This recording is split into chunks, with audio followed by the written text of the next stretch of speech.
Oh my God, I've been talking for how long with no audio? Oh my God. Oh my God, I'm so sorry. I'm going to start it over. Ready? Hold on.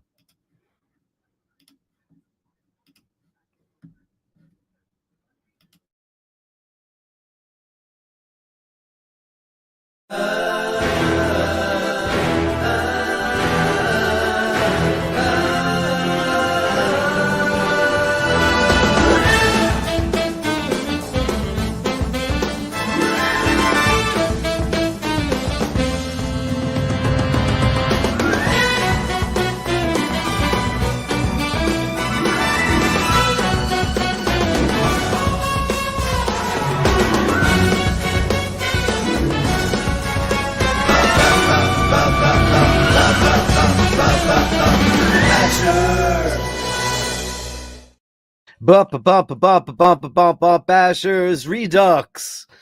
It normally unmutes my microphone the second I start the show. I don't know why it didn't do that.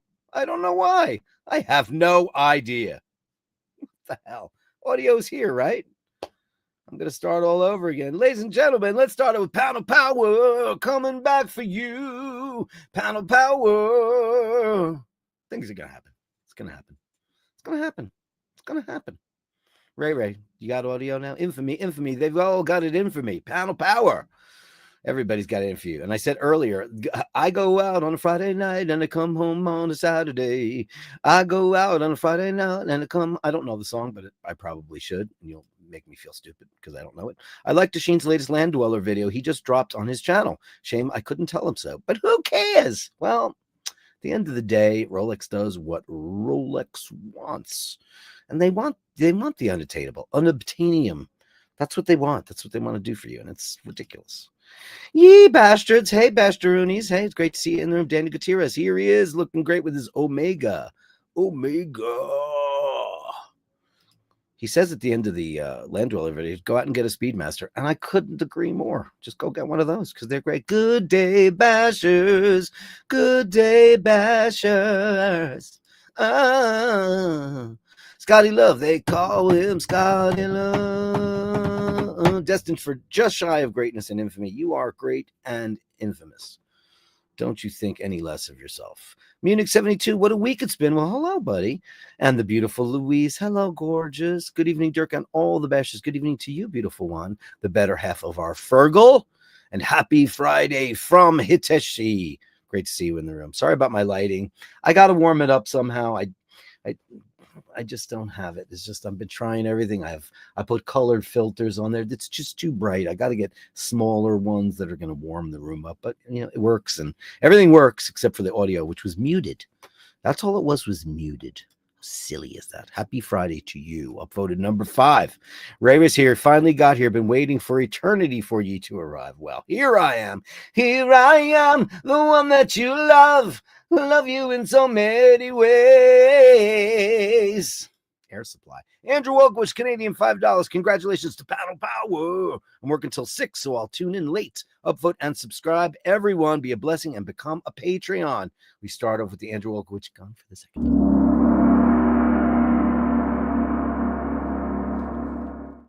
I don't know why. Usually I throw the iBashers intro in, and then it mutes the mic, and then it unmutes it, and I just start babbling. But not tonight. It's Mart. Upvoted Friday night is Basher night. Good evening, all beautiful Bronson. Looking regal as always. Dave Fahrenheit 451. Upvoted the king of the Bashers of the day. Now that I've got music software back on this new computer, I can record again. I haven't been able to record because I didn't have anything loaded yet. I did not move all my stuff over to this new computer because there is too much junk. There's too much syphilis, smallpox, chlamydia, all kinds of skank diseases probably all over that really old computer. So I'm just slowly but surely migrating things one by one so it's clean and delicious because that's the way I want it. And that's the way you should want it. And that's the way you should get it. It's from the specials. See, that's why I don't know what that is, because I've never been the biggest of reggae fans. I know that Chrissy Hind loves the specials, and I know No Doubt loves the specials. It's not really my thing, but what's their biggest song? What's the most famous one that they ever did? Well, I don't know. I don't know. I don't know. I have no idea. No idea. Uh, Dude, you paying attention? I guess not. I didn't realize. I go slowly through the things. Pete Archibald. Sorry about that. Sorry about that, everybody. Sorry about that, Uncle Leo. No audio. Michael James, no audio. Sorry, James. Hey, James, you're looking great in that picture. What? We can't hear you. Okay, well, my bad. It's the sun. Hey, Lisa J. Bradley. I love this. Hey, how are you? Great to see you in the room.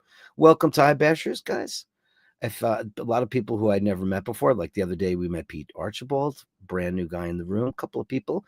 Hey, Uncle Leo, great to see you again. James, great to see you again. Rufus, hey, Rufus. Upvote and subscribe if you can. The big guy's going to come in here and we're going to drink. I have lots of new tricks. That's all I can say. Thanks, Richard. Yeah, I got it. I got the memo now. This is hilarious. I'm talking and babbling and telling you my life. I told you all those secrets. Now I felt bad about telling you all those secrets. I'm going to keep it to myself now. Ray, no audio, dummy. No audio, dummy. You sound like Red Fox. But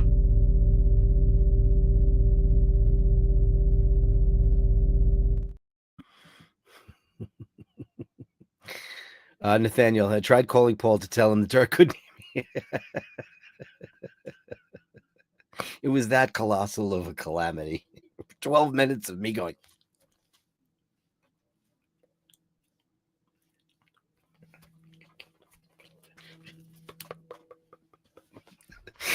I confess to the murders, right?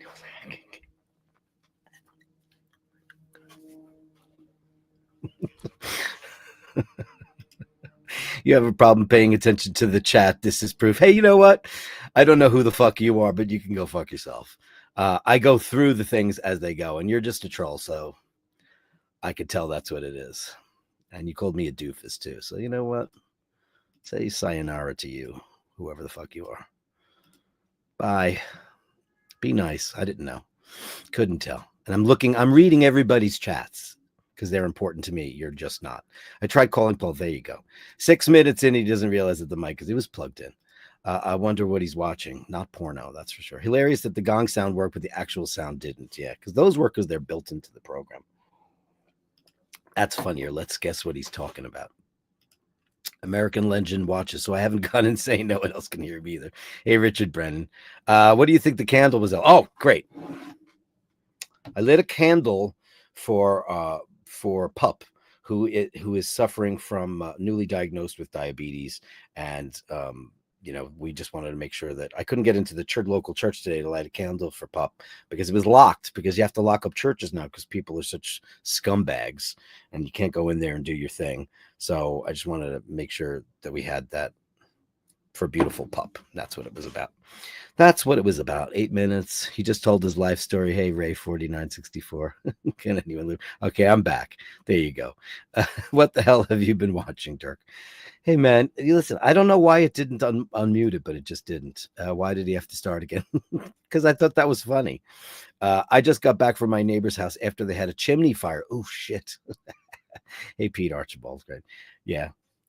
I don't mind the digs. I don't mind the digs. When something, a snafu happens, that's fun, and I don't care. But, that guy was mean. So I just told him to get lost. Richard Brennan, just continue on. Yeah. Facepalm. Uncle Leo. Hey, Uncle Leo. Uncle Leo. Do you see the chats at all? Yes, I do, but I go through. I don't see them like the way you see them. I'm on StreamYard, so I go through them to address each and every one individually.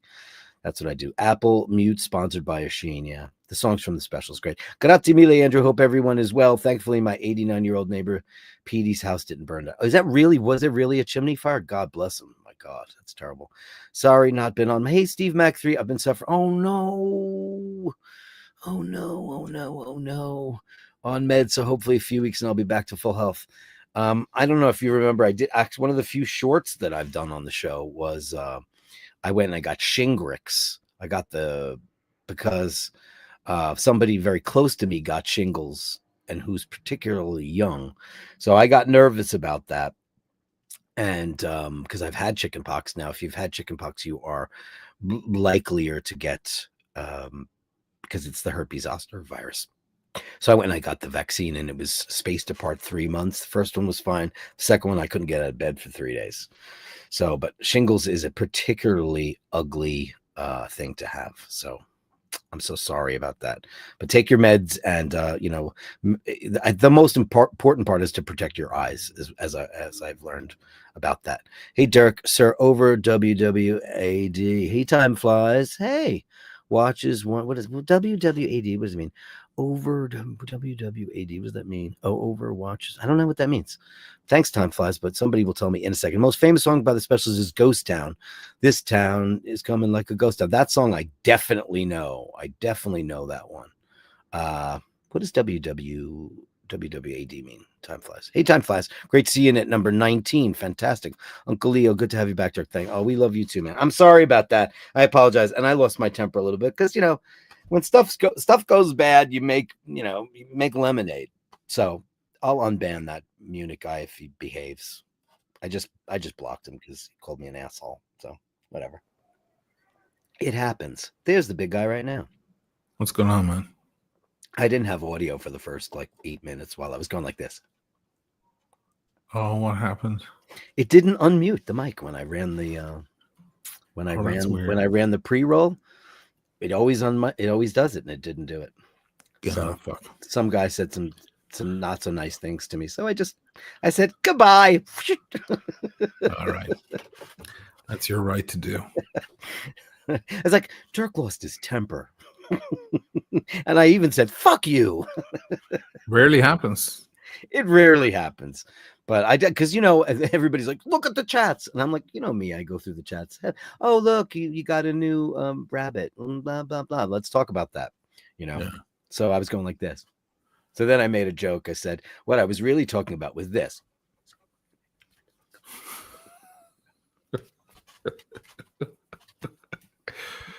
Oh, man. I was confessing to the murders.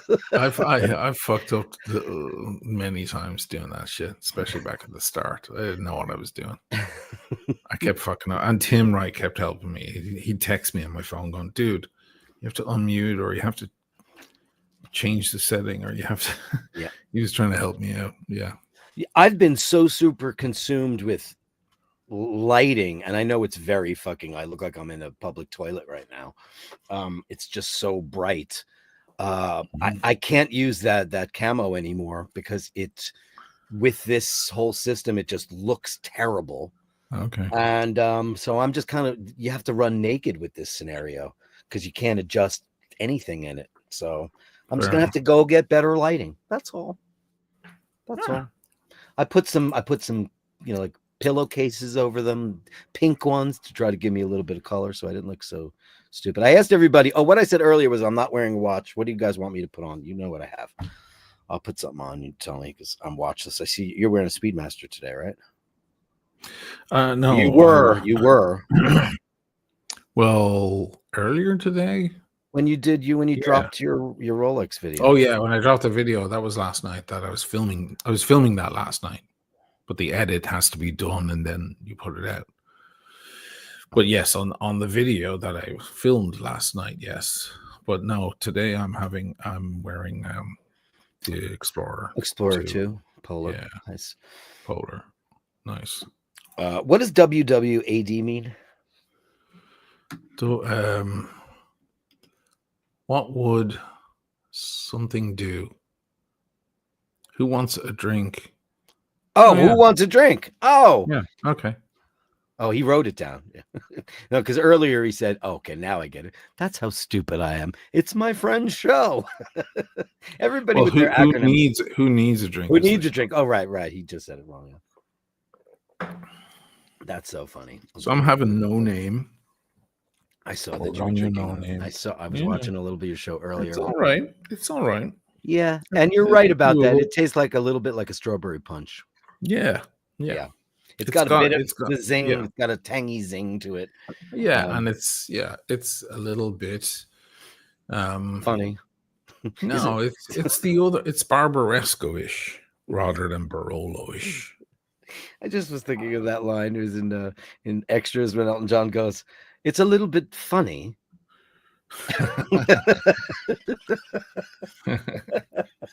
I wonder is Elton John speaking out for the kneecap guy because he got charged with terrorism. You saw that, right? I didn't see that. No. So kneecap, one of the guys, Makara, one of the rappers. What kind of terrorism did he perform? Well, you can't in the UK right now. They're coming down pretty heavy on anybody promoting any sort of terrorism, you know, Okay. and you can't be seen as supporting Hamas or Hezbollah or anything like that. Right. And I guess he had made certain statements, and somebody threw a Hezbollah flag on the stage. This was 2 years ago or something, or a year and a half ago, and he held it up. But now they're trying to silence that band, you see. So sure. Well, they also caught the zeitgeist, and that's not good for business. yeah.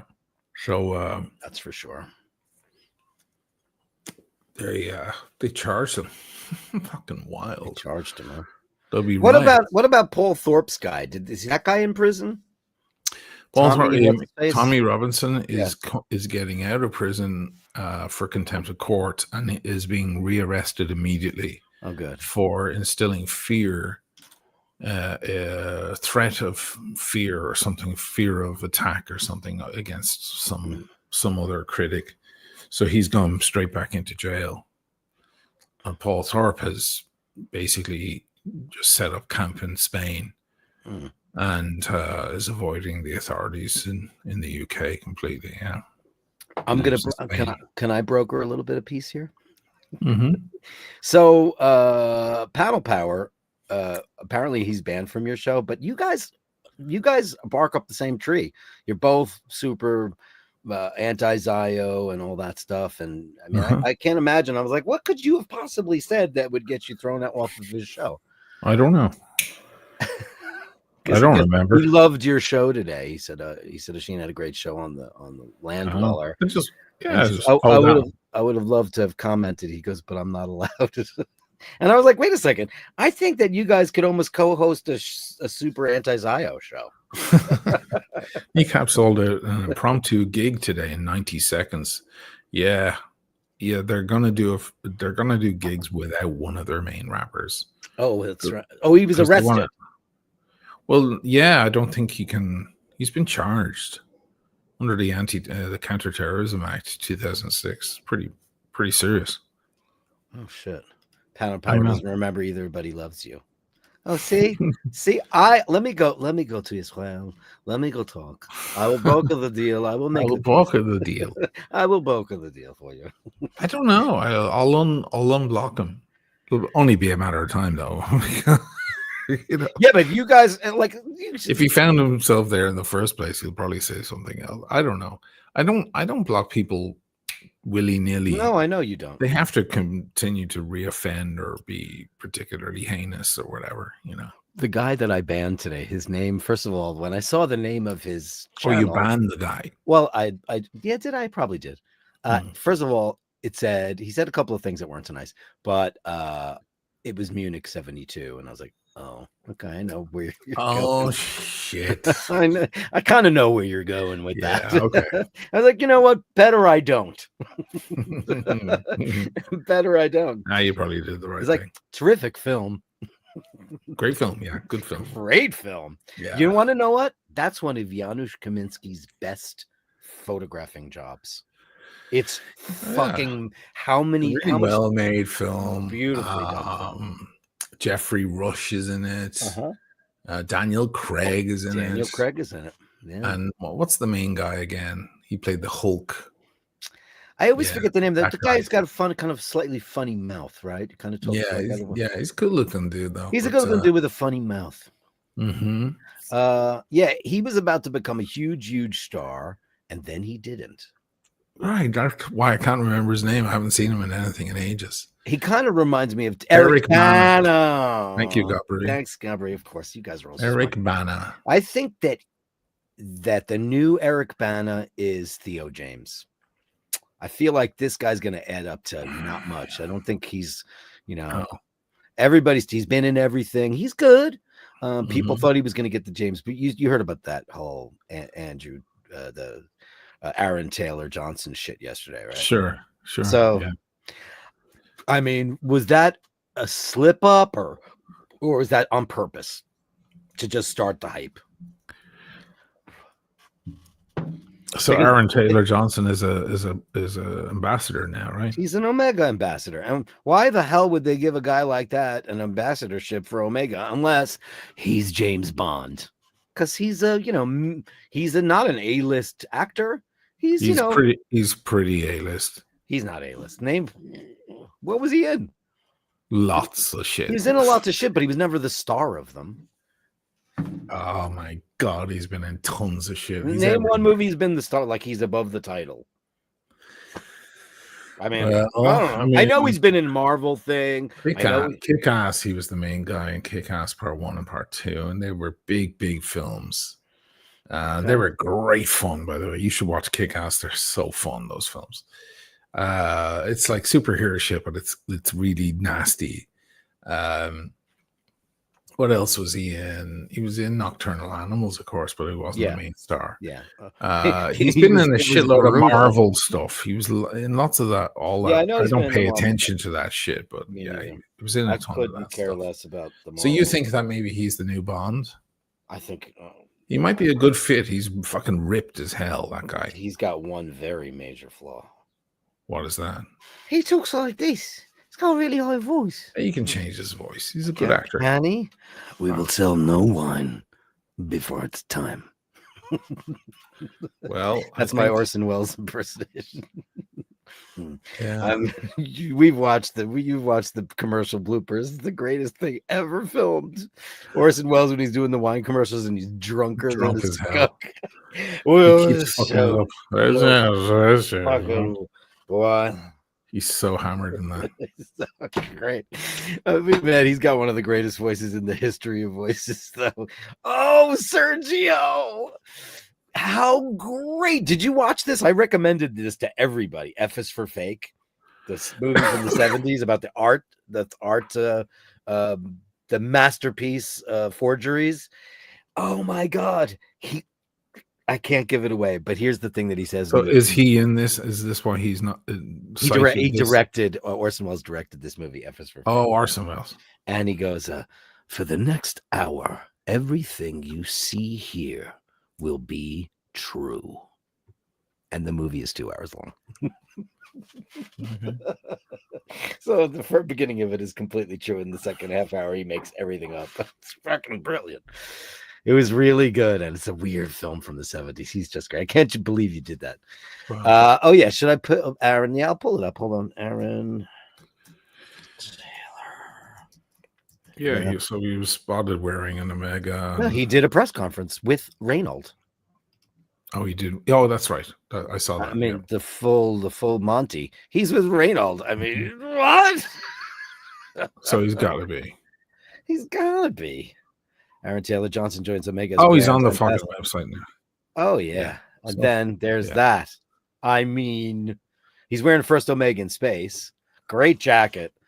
If I had to pick a jacket on watch for, look, Reynold got very skinny. That guy's ripped as hell. Yeah, he's ripped to shreds. And he's a great looking dude. Of course, they'll cut his hair because he looks like a poodle. But the voice is just the worst. He has a mullet in one of those. He's got a mullet almost all the time. That's god awful. Look at that. Needs to get rid of that. Reynold is a ride. Yeah. Look at this. Look at that watch. Oh, that's the watch you had on your wrist. That's the one I did my only content. My only real content. He has an Omega loop. Oh, so do I. Look at my loop. Ever show you the loop I use the most? Here's mine. You want to see it? Yeah. That's this is the Omega. This is the Omega rubber loop with the Omega symbol on it and everything. And you wrap it around so it sticks in your eye. Great is that? Yeah. Fantastic. Great loop. You get it free with some of the watches, but you can buy them on eBay. Yeah, it's a beauty. Yeah, it is. That is absolutely beautiful. Mm-hmm. Yeah, so I don't know. Like this guy's got like a wife that's 35 years older, which is fine. He likes the older ladies. It's great, but like I'm just not getting the Bond vibe off of that guy. I just don't. But you But then didn't get again, it off Daniel Craig. I was just gonna say, I swear to God, I didn't get it off Daniel Craig, and I was so incredibly wrong about that, which I will admit for the ages, because he's Well, you Sean couldn't Connery have is been fun. more wrong. He's like what a lot of people think of James Bond now. I could not possibly have been more wrong about him. I could not have been. It's hard. Listen, it's like naming a band or choosing a new lead singer. It's always difficult. No one's going to fit. You just have to wait and get used to them, and then all of a sudden, it's it's the way. What are you doing there? Are you snapping around the place? I'm smacking things around. I'm opening up my Le Creuset wine opener because I'm about to open up the bottle of Confidence Prioritissime 2020 Margot. Can I see that? Yeah, of course you can. Oh, yeah, the camera's in a different place now. Oh, nice. Let me get out of your way. Here you go. Oh, nice. Yeah. Ooh, I'd like one of those right now. Didn't you? Well, you had the no name. Yeah, the no name. I was on the phone with you when I bought that in Italy. They don't have it there anymore, by the way. You can't get it anymore. No, yeah, I didn't want it anyway. It's hard to find because it's priced as it's the perfect price point for a lot of people, so they buy the no name. Now it's about $60. Is it? It was 28 for a while. I don't know how much I paid. I went by Schiavi today. €3. Oh, you got it, Schiavi? Yeah, I probably paid by 20, 25, something like that. Hello, Eddie. Eddie. Hey, buddy.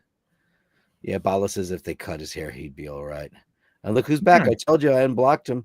I want to think the actor playing Bond is a playboy in real life and banging models. So do I. And I want him to smoke cigarettes. Well, and I that want guy him to could drink. Be. He could be. He could be. He's a great looking dude. Yeah. I'm going to give him the benefit of the doubt. I had that guy Joshua Sass who I wanted to be James Bond, but nobody knows who that guy is at all. And it's never going to happen. So I'm just going to have to deal with it. DG, you make a very good point. Switch to Redbreast. Yeah, I might do that. Is that what you're doing? Yeah, because I picked up. They're still selling the Redbreast under price over there, so I grabbed one. And so maybe I'll switch to that. Because just wine isn't doing it for me at all.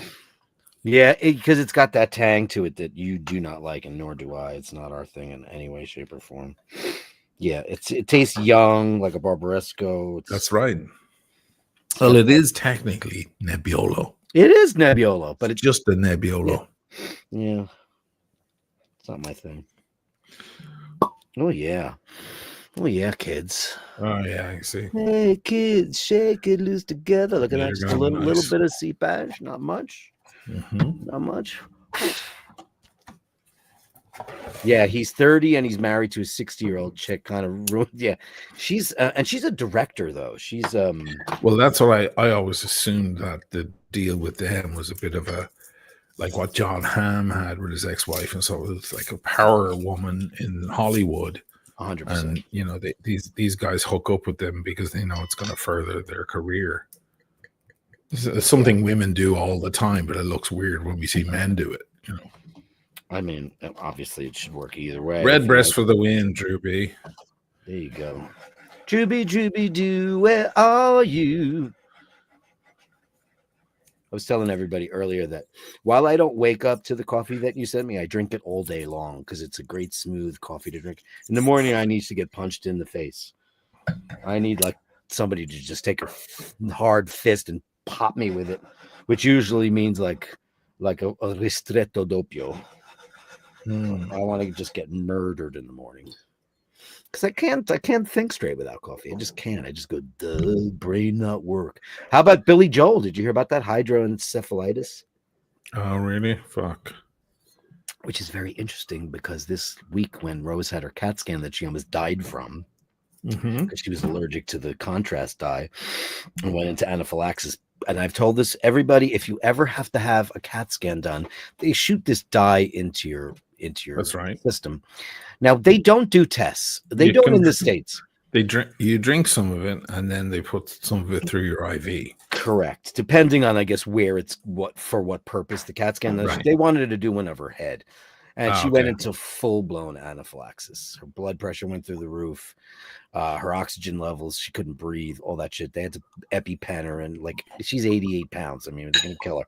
So Billy Joel, and they said she's got something called secondary hydrocephalus. And that's what Billy Joel has. And he had to cancel all his touring. Wow. It's fluid on the brain. Basically, it's leaky spinal. Where's Joel Lafaro when you need him? So my question earlier was, I wonder will Elton John come out in support of Kneecap, because he loves Kneecap, and he did one of his episodes there on Kneecap. Be interesting. Elton is interesting in that. Or will he run away from the controversy? I think he will. Yeah. I think he loves the new artists, especially if they've got something to say. You know, he's got a very it's a very good. Travis is having Ocho. No, I love Ocho. Yeah. That's a high level. That's I used to push that at El Rio Grande when people wanted a great tequila. That was when you want a real. It's because it's real. Yeah. It's hard to get real tequila on the fucking market. Cheers, Bashers. Everybody have a drink. Cheers. I don't like the color of that wine. You don't? No. It's very plummy looking. It's very purpley. It's Margot. It looks maybe it's the camera, because here it looks might be the camera. It looks very maroon, very brown. There's a lot of brown. Oh, okay. Well, that's not coming over in the camera. Wow. Your camera is making things colder. Yes. Yeah. Cold. Stone cold. I know you're a white Irish guy, but you're not that white. I'm not this white. No. Yeah. I'm not from Norway. I have a ring light, but I couldn't get it to do anything nice for me. No, because unless you have the adjuster. I do have an adjuster. Well, you were nearly on it. I know. That's the one. There. That's the warmer one. I can't get it to do it. I'd like to see the wine near that so I can. Okay. Because now you look like a human being again. Okay, that already looks better. Yeah. Okay. Yeah, it's very brown. It's not plummy at all looking. I know it's very, very look at this. Ooh, dude, anybody remember the Saint melody? Yeah, it's pretty cool. Halos are cool, aren't they? Yeah.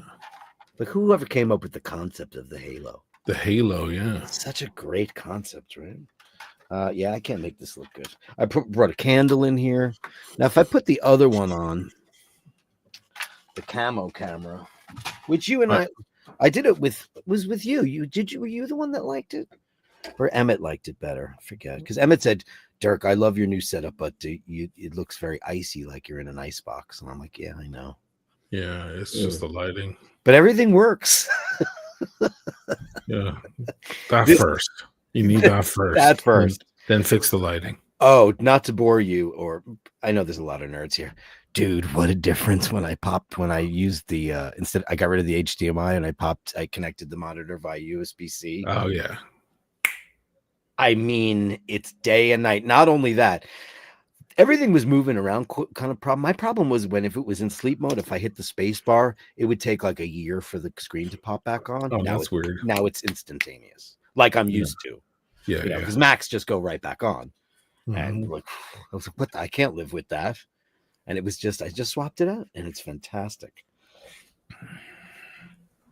I could tell you, let me talk to the gang. There's lots of questions coming in, but I wanted to say something to the audience. Go. Where's the super chats? You want to ask Dirk something? How about a few quid? So he can read your super chat. Because we're not going to go through like he does most of the time, go through every single comment for free. He's not working for free. This is his job. This is his profession now. He just bought a whole new computer setup to make things work. Let's see some love, kids. Come on. My new thing is I was doing this the other day. I was softcore to record, softcore to record. I'll just keep a guitar here and make up a song every time there's somebody here. You see, there's Eddie. There's a proper gentleman. Well, that's attitude. Nashville tuning. Oh, Nashville. I was wondering.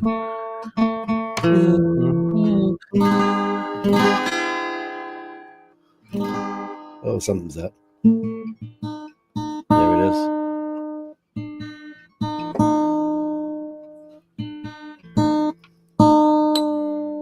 It's a really old guitar. I love Nashville because I use it for shimmery stuff. Oh, I see. It sounds very highly It strong. sounds like the whole thing is gonna snap. But listen to this. Look at this. That's the B string. Like right, super low.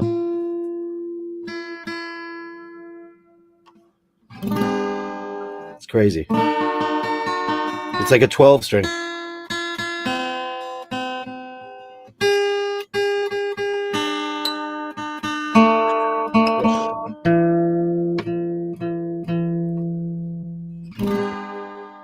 So it does that.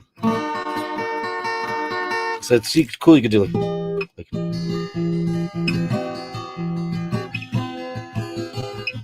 it's just on a 6 string. It sounds like a 12 string.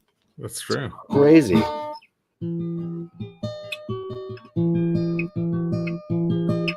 it picks up harmonics. It's really crazy. So I'm going to record. Oh, Eddie. Sorry, Eddie. Eddie. I'll grab an electric. Okay.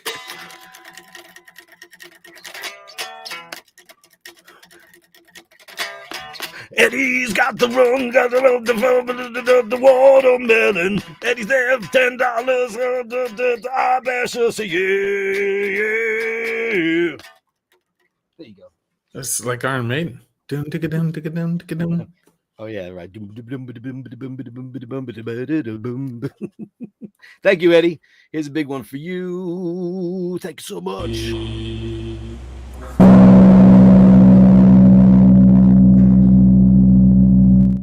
So I've got to record. Your thoughts on pizza and Portnoy? Dave Portnoy does the not Mike reviews. Portnoy. What does the guy from Boston know about pizza anyway? That's all I have to say about that. What anybody from Boston know about pizza? Absolutely. So shut the front door, you financial weenie dude. Yeah, he's like a financial bro. He's a total bro. Yeah. He's a total bro tard. Not a fan of that guy. His pizza scores too. Bullshit. He went to Slice up the street from me, and he gave it like an 8.2. I mean, I don't go there. You know, one of his parameters when he takes the slice up, if it droops at the end, you cup it and you fold it. If there's a flop, he doesn't like that. He likes no flop. I like a flop. It doesn't matter what you like. A flop is a part of pizza. It is. It's like I like a plane that lands. You know? Yeah, I like a plane that lands. I like American Airlines because they land. Yeah, a flop is part. When you fold the thing, the flop is completely part of a beautiful pizza. If you're against that, you're against pizza. You shitbit. You know, I'm talking about Dave Portnoy, not you. Yeah, I mean, I watch it every once, especially if he hits a place that I really like. And I've been, like I always say, I haven't done the big pizza live stream yet, Walkabout, which I will do. And I'm going to go to Sal and Carmine's because I think that's the best slice I've ever had in my life. And that's up on 110th Street and Broadway. And then Mama's 2. That's like second place for me. My favorite pizza of all time used to be a place in Long Island, but I've been back there a couple times and they've lost their way because they franchised out. But Portnoy, I mean, listen, you're from Boston. Boston's not known for any cuisine. No, forgive me if you're from Boston. It's a pretty town. I've been there, but like some okay lobster. Well, Gus, I guess that's what they do there. Yeah, they do lobster there, which I wouldn't eat because it's murder. Right. It's murder. Danny Gutierrez. Let's talk about. I just told you, Danny Gutierrez, $2. Well, if you get next, have you been to Sal and Carmine's? It's been there forever, and it's really great. Yeah. And Oshinda, by the way, is not a pizza guy, you know, because he's got a bit of a wheat issue. So I don't eat pizza much, but I've had plenty of pizzas in my life. I mean, you would be way more into it if it didn't kind of do you wrong, you know, probably. Yeah, but I also live in the wrong town for that. You know. Oh yeah, you have to go to Napoli for that. I mean, I like pizza romana. I like the pizza in Rome. Yeah. I do. Roman pizza is a thing here. Yeah, I like it. You know, that's okay, but it belongs to the Napolitani. You belong to Napoli. There was a guy, the pizza in Vicenza at Angolo Palladio. We ate there when you guys came over with Anya and the kids and everything. Sure. That guy, there's a pizzaiolo there. That's a full restaurant, but they have a pizzaiolo in there, and he's Russian, and he studied in Naples for years, and he makes the pizza napolitana And even the heaviest critics of pizza that I know liked the pizza there because he did it the right way. Pretty amazing. Yeah. He also did the towers. I can't remember the name of it, but you could get a pizza that was already cut and folded into little towers, and it looked like a little city. I don't know what that is, but it sounds Yeah, intriguing to me. it was amazing. It turned it into a dish, But no, I mean, yeah. Another thing, and this is an admission, guys, that pizza is pretty much my favorite food. I love pizza. And as much as I love being an Epicurean as a snooty twat, I'll eat airport pizza. If it's got bread, cheese, and sauce, I'll eat it. And it might suck, but I will still eat it because I was I'm saying to white my trash. audience, because the subject came up, Yeah. I was like, listen, a New York slice is great when you're drunk. It's 3 a.m. Yeah, it's great. You've had too much to drink and you need to soak it up. You want that fucking shitty New York reheated piece of slab of shit. And you know what? I like it only better when it's reheated. I like it sitting out for hours and then reheated because fresh out of the oven, it's too doughy. I want it there all afternoon. Then I want them to throw it in a 700-degree oven because when it comes out fresh in New York, because of I don't know what the reasoning is, it just comes out mushy, and I want it to be crispy. Because they haven't cooked it right. If it's mushy, they haven't cooked it correctly. Totally. It's supposed to be a bite. You're not supposed to chew. It's supposed to be Yes. a bite thing, but whatever. Yeah, I've never been to Napoli, and it's definitely on my dance card. Me neither. Me neither. Okay, so when I go in the end of the summer, you're gonna get used to a different level of pizza anyway. Yeah, well, you know sure. what I mean. And who knows? Maybe I won't like Neapolitan pizza because it's very doughy looking to me, and that visually doesn't appeal to me. With the big doughy. Well, with the big puffy thing at the end, or is that's completely hollow? Air? It's hollow. Okay, then I'll like it. So why don't we jump on the train and go to Napoli, and we'll just go immediately. I'm just saying you'll get used to a different standard of pizza, and that'll be the end of that. New York pizza is exactly what it sounds like. It's New York pizza, and while it's the best that the states have to offer, it's right. Not yeah, sure. It's not. It's a thing in its own right. It definitely is, but it isn't that. But when we were in the what's the Jewish section in Rome called? Everybody's going there now. Trastevere? Trastevere, that's it. Okay. So Paul's cousin has an apartment there, and we went there, and he took us to a local pizza place. And I had zucchini flowers on mine and extra virgin olive oil. Let me tell you something. It was freaking delicious. It was so light and crispy on the bottom. It was. Rob likes the flop. Well, the flop is part of it. The flop is part of it. I like a flop. Like Donald is saying, the pizza in Naples is awesome. The pizza in Naples is pizza. Yeah, it's pizza. Sure. And I don't necessarily believe that it's like saying the watches in Switzerland are great watches. Yeah.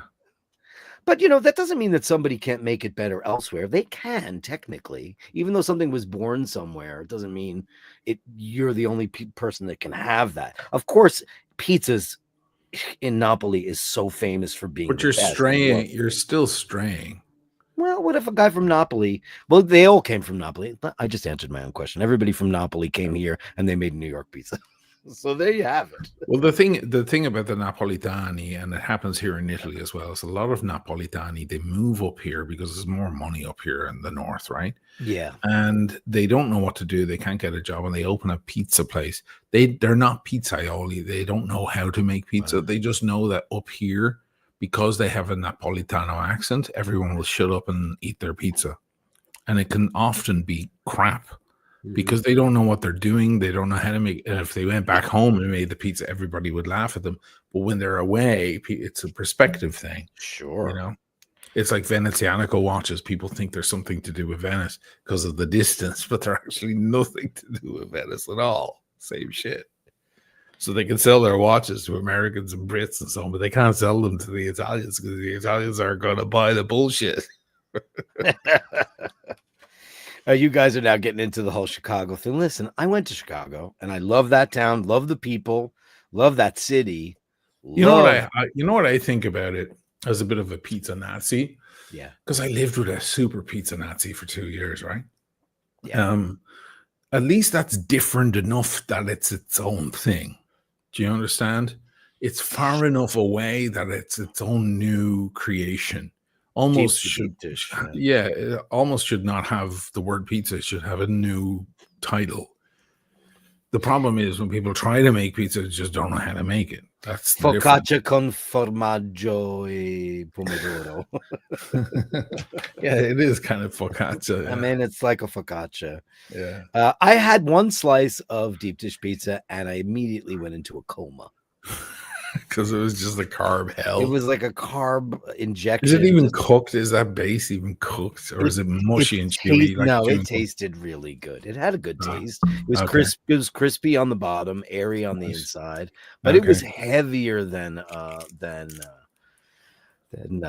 anvil. It was really crazy. So yeah, I mean, I've been there, and you guys are talking about Donald's. So Chicago and Detroit. Detroit deep dish is supposed to be good too. I've never been to Detroit. Giordano's is a very famous place, and that's where I had it. But I didn't have their regular pizza, Travis. I didn't have it. And Paddle Power, you guys are friends again. I'm happy that I broke the deal to put you two together. I'm very happy for that. The pizza in Napoli are phenomenal. I really hope Campi Fligre and Vesuvius don't blow their tops soon. Oh, yeah. Oh, I don't know about what's the correct pronunciation on that? Paddle Power also speaks fluent Italian, which is interesting. And he's Irish. So Fligre, how do you say it? Fligre? Flegre. Well, what is that? Is that a but he says Campi, so that's a field? Because Campi means field in Italian. Campi Flegre and Vesuvius don't blow their tops. Yeah. So what is that? I don't know. I'm on Vesuvius, we all know. Campi Flegre is the name of a volcano. Oh, it is. Vesuvius, of course, maybe the most famous one. Sure. And Etna in Sicily. Etna's been blowing its top now for years. And it's so funny. You get shots of people in Catania and so on, just all having a party and drinking. And then in the background, there's a fucking volcano erupting. They live in a different reality out there. So they have to. Yeah. But isn't it crazy, though, that Napoli, what happened there, obviously, way back when, but they built a civilization around it again. And if that ever happens again, it's the same shit's going to happen because you can't get the fuck out of the way when a volcano blows and stop. It'd be a new Pompeii. It's a new Pompeii. People, instead of people like curled up on the they're going to be this. Yeah. You got to it first. Because that's all anybody does. They'll be frozen like this with the phone. Yeah. It's so fucking true. It was so funny. We were watching Your Friends and Neighbors, the new episode of that. It's getting really good. And there was I liked the latest episode. Yeah, it was good. It was a scene where his sister was like looking down, and Paul's like, "God, is she ever gonna call that guy?" And it turns out she wasn't looking at her phone at all, but it was the stance that we're so used to, which is this, which is that looking down, right? Everybody's looking down now.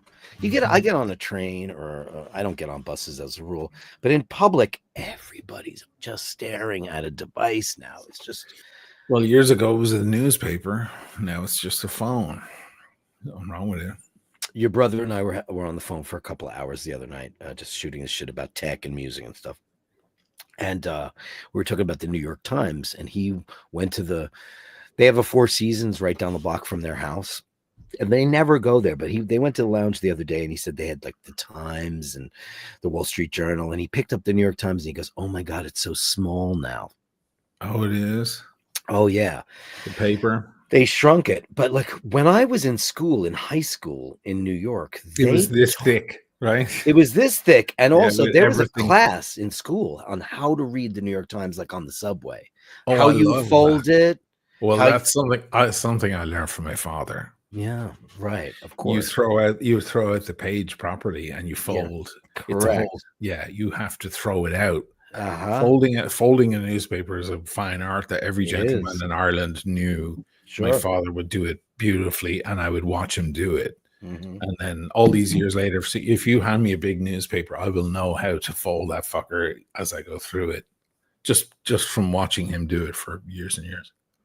Yeah, I mean, when I was growing up in New York City, I'm after gentlemen wore hats, ladies wore gloves, but still you would see them with their methodical folding. And they pulled it all the way out, fold it back, flip it over, do all this stuff to watch. And they would read a section that's this big, And then when they're Mhm. done, they'd flip it over, and then Mhm. they would set it up for the next page. It was pretty. It's a brilliant piece of origami. It Yeah. was pretty great. Yeah. And that's gone now because he says it's just a tiny little thing and it's all laser printed. There's no more printing presses. Ah, So shit. Okay. it's kind of sad. Yeah. Hey, Gabri, 20 balloonies. Thank you. Wow. If you were in the big city cafe on your own and you're without a phone, people immediately assume you're a fucking weirdo.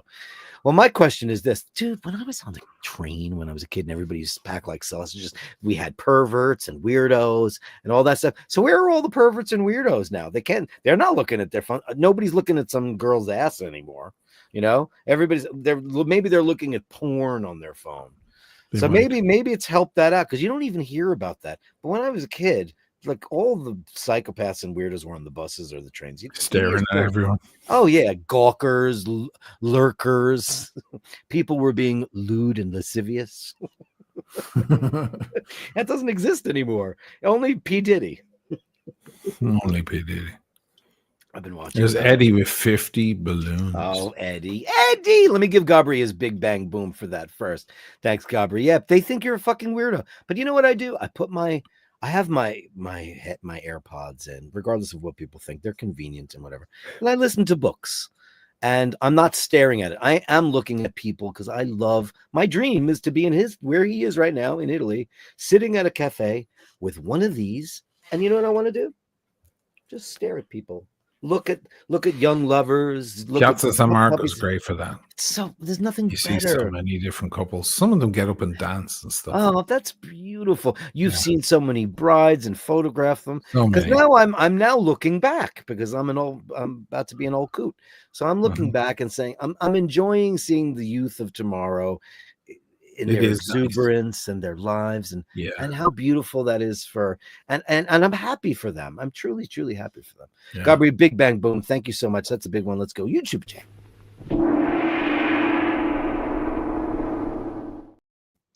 And Eddie, you're just order a pie of your choice for you and Paul. It's not a holiday for pizza, but who cares and why not? Oh, Eddie. You know what I got last night? I very rarely, if ever, order food, Eddie, but I will. Thank you so much. Nice. I ordered 5-star last night, and he knows what that means. I'm so jealous. Yeah, but it's just, what I wouldn't do. My God. We got paneer butter masala. The 5-star for all the viewers out there is this Indian diner skeezy joint over by the 59th Bridge. Though. But the food is unbelievable. So I ordered some pakoras. I love Indian food. Oh, so do I. Oh, can you get a decent Indian over there or no? Not here in Venice. You can elsewhere though, right? In other towns, there's some okay stuff. Yes, decent. Vicenza has a couple of okay places. Yeah, but they're not 5-star level okay because that place is fucking incredible. But they're okay. Here in Venice, we ain't got shit. Not we don't have decent sushi. We don't have decent because it's, I guess the restaurants are tailored for tourists, not the people who actually live there. Tourists are coming into Venice. They want to have Italian, of course. They want caprese. So you have any caprese salad? I want a caprese salad, and I'd like that with some gazpacho. I was sitting at one of the places next to the Academia yesterday. I posted it on Instagram. I just sat down. It's kind of a touristy spot, but it's a nice spot at the foot of the Academia on the Dorso Duro side. I was like, I'm not ready to go home yet. I want to sit down and have a smoke and just kind of stare at the canal. It's a lovely evening. And there was, I think she was Indian or Pakistani, and she was beautiful. She was at the next table, and she ordered, it was 8 in the evening, and she ordered a cappuccino and some food. It's just like, oh God, it's just impossible that would ever happen. But it's whatever the tourists want. You know what I mean?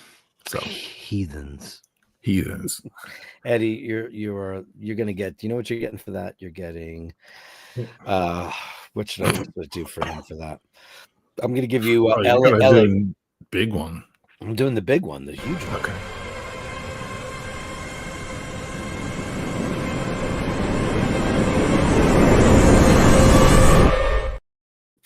Because it's not too soon anymore. Eddie, you're a legend. We love you. Thank you so much. Yeah, I mean, that's amazing stuff. Do Oh, you see my what I can do now? Thank you, Eddie. This is for you. oh, can I do that? I don't think you can, but you could try. Well, It's part how of can this. you do that? It's part of handoff. I think it's Oh, because I'm let me using my check. phone. Yeah. What do I do? Yeah, Heart. you I do that. can't even Yeah. make a heart. I can't even Yeah, make a heart. What's wrong with me? because you're a cold, dark dragon. Oh, yeah, I'm a dragon. I don't know how to. Why can't I make a heart You just like do that? that. Right? Yeah, you did. You got it. It's Yeah. like not. It's an ugly heart. That's a Why can't cold, they make a heart? cold Heart heart. Just do that. there. Yeah, perfect. It's not working. No, because I think you have to. I think it's iOS devices only. This is my Okay, favorite one. Ready for this? Do full screen. This is great. sure. That's because your soul is like this. No, that's not the good one. Hold on. This one. This is the best one. That's amazing. Isn't it great? So everybody give us a thumbs up if you like the show. Don't forget to upvote. Thank you so Oh, much. look at that. That works too. You have full control. We have assumed control. We have assumed control. We have assumed control. Yeah. I love these things. They're fun. And a lot of new tricks, and I can control a couple of things, but not much. But it's fun. It's just because I'm using my phone. The second I don't use my phone, I won't get it. So if I want to trade off of a better camera with better lighting, and all that, right. you know what I Yeah. mean? So I look Okay. like right now, I just look like ready for this. This is me at like if there was a camera at the urinal. Because that's what it looks like. It looks like You're in a public bathroom. toilet lighting.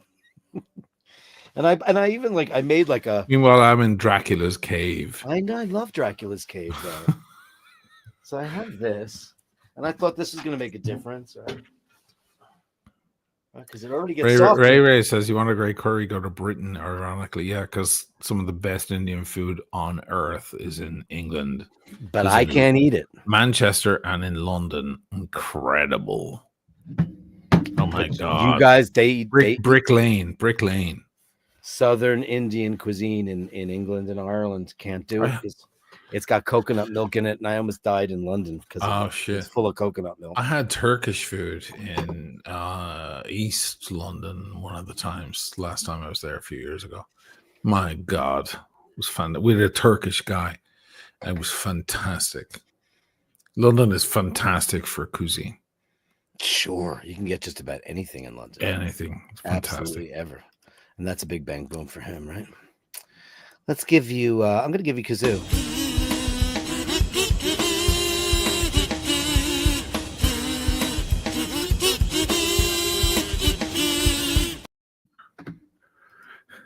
You know what I'm going to make up? I'm going to make up a new section of Super Chat Love. No watch. But all relaxed, all nice melodies that are nice with the sound of distant rain or something. So we can do it because I'm getting anxiety. This show is like, it's hyper. It's hyper. That's because I pounded like a quadruple espresso before the show. Sure you did. Because you know what I was doing all day? Changing a diaper. Oh God. Twice in one day. So it's a little fucking like I'm gonna drink wine, and sure. So I put this on for you guys. Hey, I feel like being a baller, hot caller. iBashers is here. It's Friday. Let's call it Rolex, bitches. Yeah, I'm thinking about busting my Rolex down. I'm gonna talk to my boys up in the Bronx. You got some Diamante for my Rolly bitches. Who is it? Oh, wasn't that great? What John Hamm did with the De Beers thing on that show? That was hold on. Amazing. Oh, Arpel.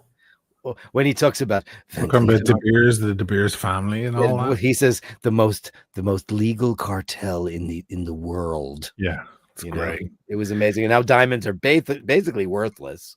We just found a way. Gold, of course, is made when fucking stars die. But meanwhile, diamonds are everywhere. It's hilarious shit. The zirconiums, I think, are they're great. Interesting. Yeah. I mean, they basically, I mean, they trap incredible things inside. amber, there's uh, fucking plutonium inside some. plutonium. Right, Yeah, plutonium isotopes are in there, and yeah, yes, it's trapped incredible. inside. Trapped inside, and those are like and there's like a way to It's like detect the that. history of the Earth inside the zirconium. Completely the history of the Earth. Yeah. They're so much actually cooler than diamonds. Hmm. Diamonds are a dime a dozen. It's just that De Beers makes you think that they're not. But they're not. It's a trick. The, It's a scam. total trick. Jim Patterson says that coconuts The lack fucking Dutch, man. the Dutch. My friend Mike Pello is obsessed with the Dutch. He's like, Mike talks like this. He's like the biggest guy. I don't think you've ever met him. He used to live Brad downstairs. Cozier, I'll do floppy finger for a super chat. What's He a wants me floppy to do finger? floppy finger. You know I don't what know what that that is. is. No. Hmm. What's a floppy finger? Floppy I'm hand, a very floppy innocent finger. Irish Catholic boy from New York City. No, it's I featured it. It's something I've done since I was a kid. It's so silly. It's a silly joke. It's not even a joke. It's ridiculous. But I did it on. I did a parody of Watchfinder a few years ago. Oh, sure, I remember Where that. the hands on the desk, one of them loses its mind and starts doing floppy hand and floppy finger. So that's why he knows what it is. Oh, okay. And it's funny because now that guy Daughter's does. like, I can't believe you found a way to work floppy hand and floppy finger into your fucking channel, you lunatic. She can do floppy hand with two hands. Who I can? can only do it with my right. So can you? Oh, you're waiting for a super chat to pull that Yeah, off? I'm not doing it. Come on, it's I don't far know too what it special. means, so You know how I many still don't years it quite took to understand it. perfect floppy hand? Your sister says all the way to London for Turkish food. Well, By the way, she she's gets one of the my best favorite of the people in the best. world. Yeah, well, she gets the best of the best. Yeah, because she's married to a Turkish. She's been to Turkey 400 million times. right. I have to take what I can get. I can't find Turkish food here But easily. baby, we could say good. But I went with a Turk who has a watch store in I don't know. What town he's in. I can't remember. Istanbul, Izmir. No, he's not. Maybe Izmir or Ankara or somewhere. But he's when he comes to London, because half his business is, it's split between the two towns, he goes to that part. And he was like, do you want me to take you to like the Turkish area of London? And everyone was Turkish. And we walked into this big Turkish restaurant and I was like, I'm leaving it to you. And he just started going off in Turkish and he was like ordering everything. Mm-hmm. And he's like, no, this is the real thing that we eat, And I was like, okay, I believe you, And I fucking ate everything. It was so good. Wow. Great food. Oh my God. I would eat that every day. I think that the Arab world has some of the greatest cuisine I've ever tasted in my life. Yeah. Oh, by the way, Neve, she's one of the greatest hangs in the history of the world. Yeah. We had a great time. She was a lot of fun. And she's great crack. I made some hummus the other day and I did a totally different thing. I watched a woman from Iran make it, and I soaked my chickpeas, and she said you don't have to skin them, but I did anyway because I wanted it really smooth. And I didn't use any garlic at all.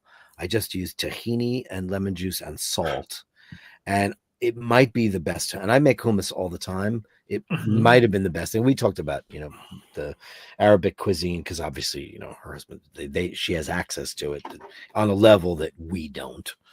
But it's some of the cleanest food, like Mediterranean food, and it's so healthy. That's why those people have such great longevity. Yeah, that's why Americans drop dead when they're going to, Duane Reade or CVS. Because they just walk in the door and last night they went to cheese, White Castle, and it's just we have the worst diet in the world.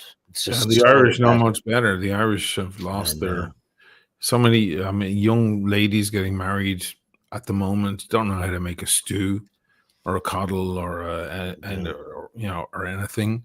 They don't know. They haven't kept that culture, and they'll order Domino's pizza or whatever. Domino's, because that's what you want. That's not even pizza. No, I don't know what that is. No, we're really far gone there. That and Pizza Hut. Do you have Pizza Hut in Europe? I know what it is, but I don't know if they have it here. It's just. I know what it is, though. Yeah. Ooh.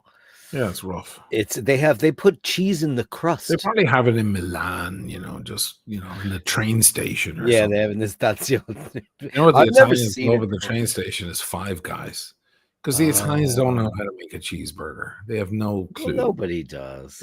they just don't. I mean, the Americans just it's so easy for them to make a fucking beautiful cheeseburger, and the Italians just try so hard and fail. So they're all in love with a decent cheeseburger. So the Italians, last time I was in Milan, waiting for my train, I went up to Five Guys to get to have a taste of a cheeseburger, and it was full of models. You could tell they were Milano models.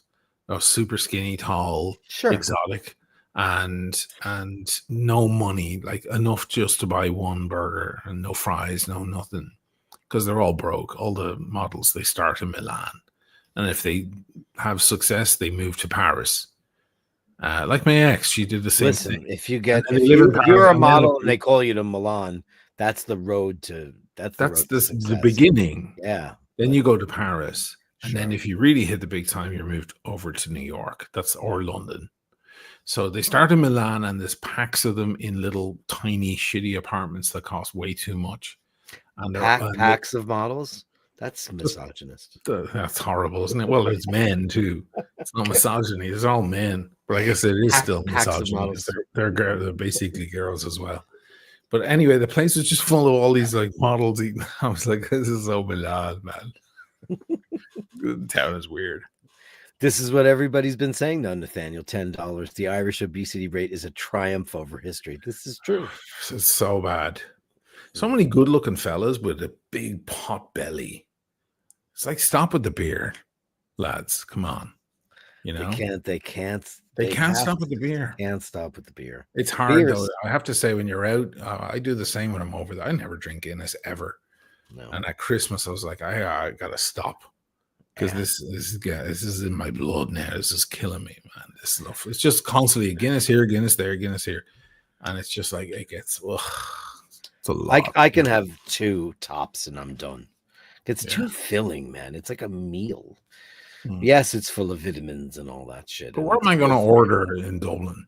I could get a harp Fucking or Smittix? Smithwick. I don't mind Harp? Smithwicks. I mean, harp. I couldn't be arsed.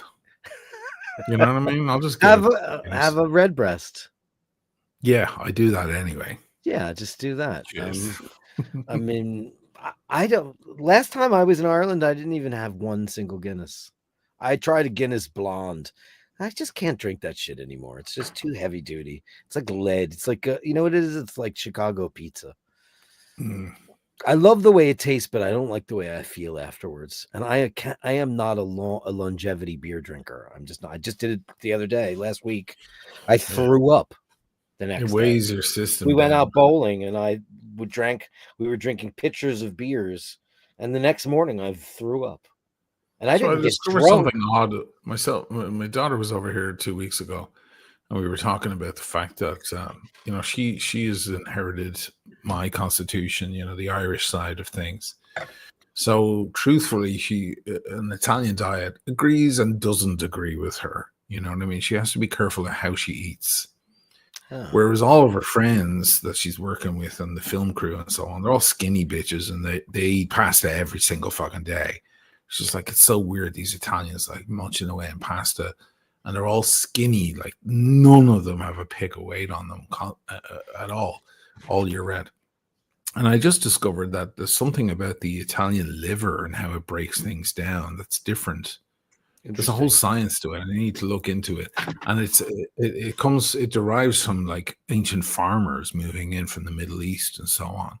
That they have this, that their body, processes these carbohydrates in a totally different way that we're not used to.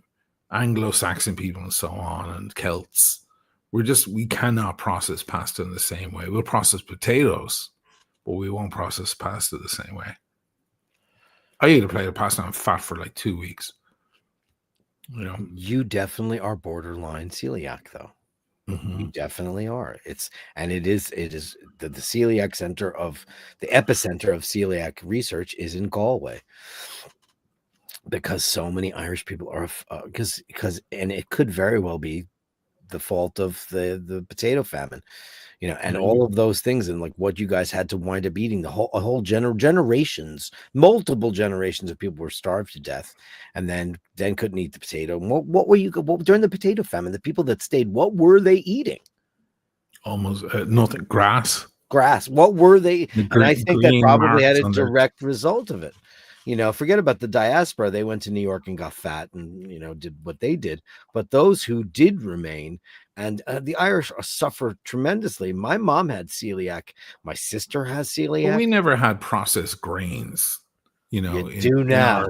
We do now. Anyway, The I don't greatest miss economy in the world, and now everybody's fat.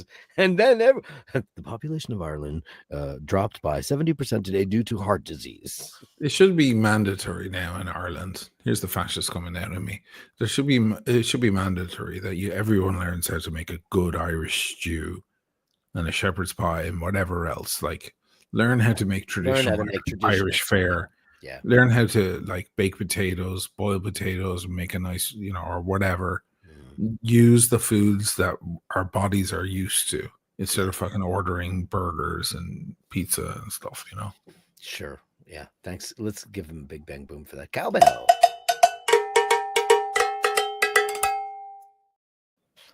Dirk Diggler, $2. You're no Greek. I'm certainly not. But you know what? I've been skinny. I've been fat. Skinny is better. But I can always get skinny when I want to. I could. If you look like Dirk, if you look like our Dirk, this Dirk at his age, you'd be sitting pretty. I'll be 60 in 2 weeks. Yeah. And I've been a vegetarian. I've been a vegetarian since I'm 12. Other than your references to movies and so on, if you leave those aside, most of the crowd probably think you're 43. You know what I mean? I mean, listen, I desperately need to lose 20 pounds, and I've been putting it off because I basically had no time for myself, and I could starve myself as I've done you, and I've known you for 20 some odd years. We've seen each other get really skinny, a little bit doughy, regular. Sure. I've done the keto diet a tremendous amount of times, and the last time I did it, it actually didn't agree with me. I started to feel unwell. Yeah, I didn't see any results out of that time you did it. And also you had a little tragedy going on in the family or something, or you were out of the hospital. Oh, it was Paul's mom. Yes. And that kicked that in the bucket. Oh, yeah. It immediately destroyed it because what did we do? We went to like...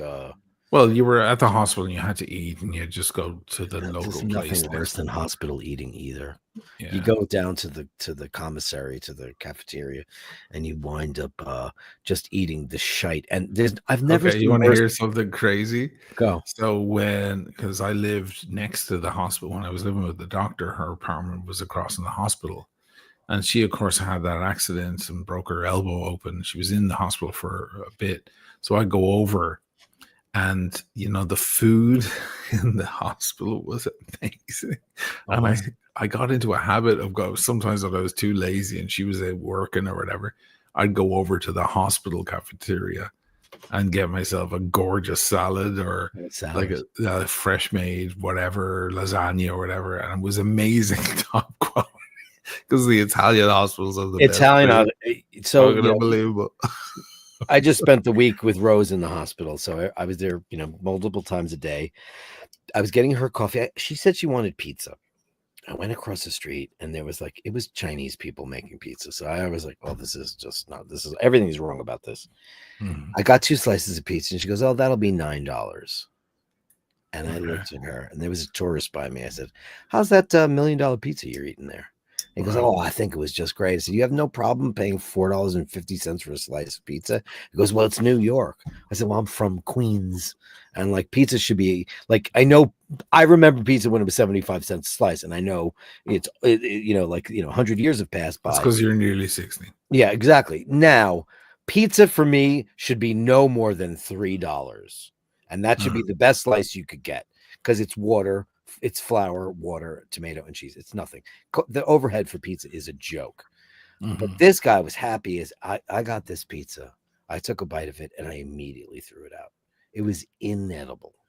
I remember years ago flying back with Lydia through Bologna, was it?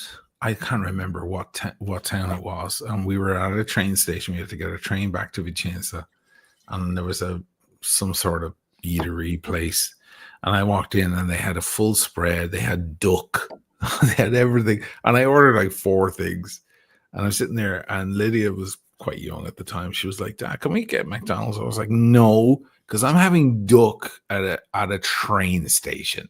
And it's fucking amazing. It's But like McDonald's is exotic to her. to her, yeah. It's exotic. Yeah. She saw McDonald's and she doesn't get to have that much. So she's like, oh my God, But I was like, no, we're sitting here because this spread, all this shit that I got here, I'm in a train station, which is normal. I mean, if you're used to the States, a train station is where you find literally the worst food on earth. You have Hudson News. Let's talk about American train stations. Hudson News, Yeah. Pizza Hut, Right. Auntie Annie's pretzels. Yeah. You have Cinnabon. Sbarro. Isn't that in every single Sbarro, one? Sbarro. Yeah. Sbarro, which is not so different from Sabora. Gizboro me.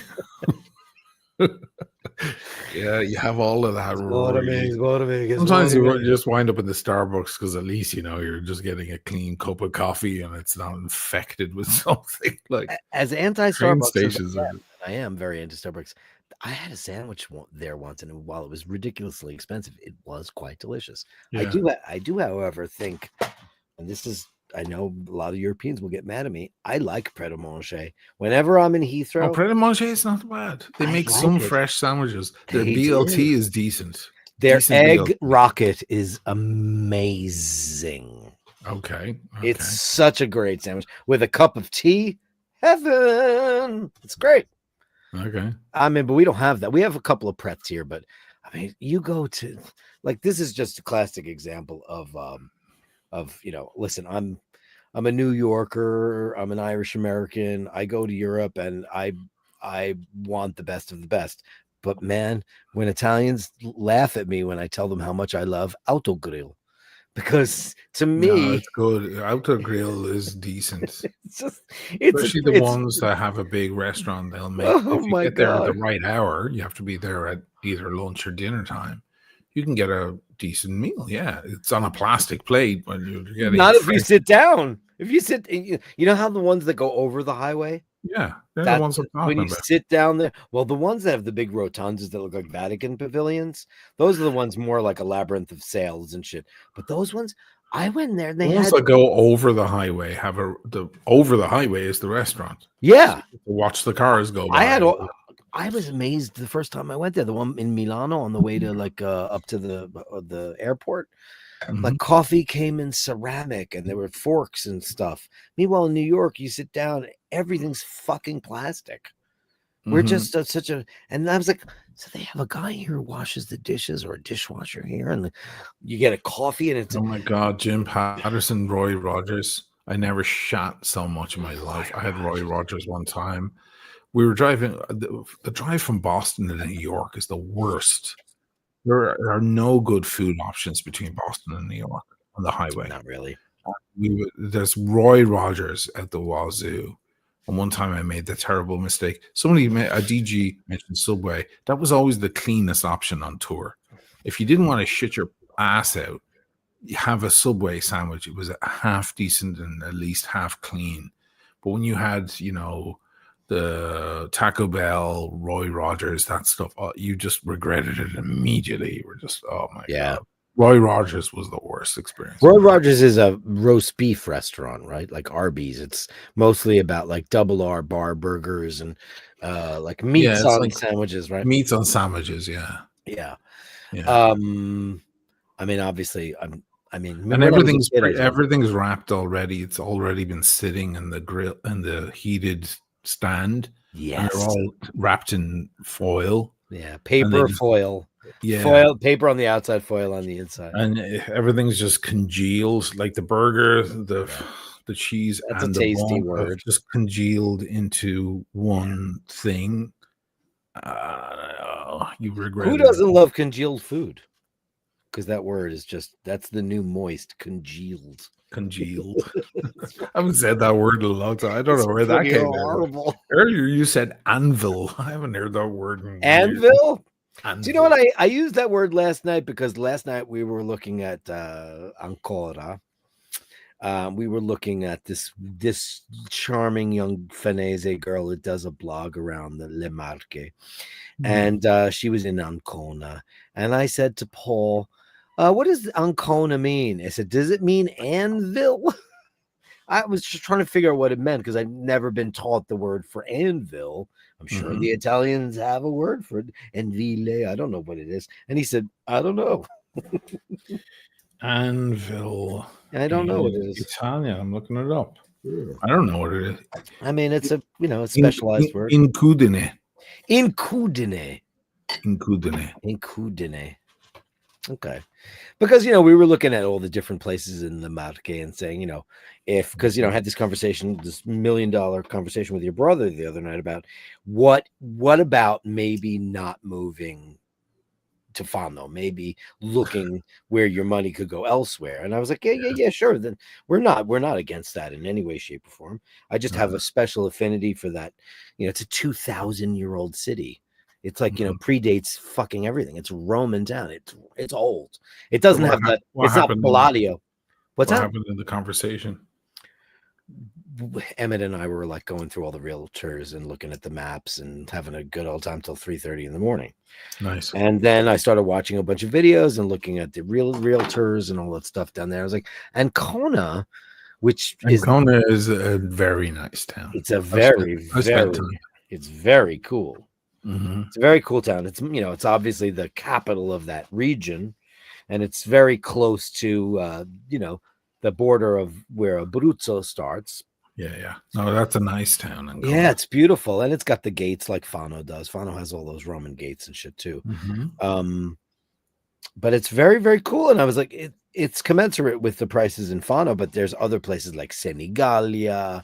There's lots of other towns that are along that Adriatic strip that are very equally as charming. Maybe they don't have a walled city, which is kind of really delicious. There's nothing like a walled Roman town. It's beautiful.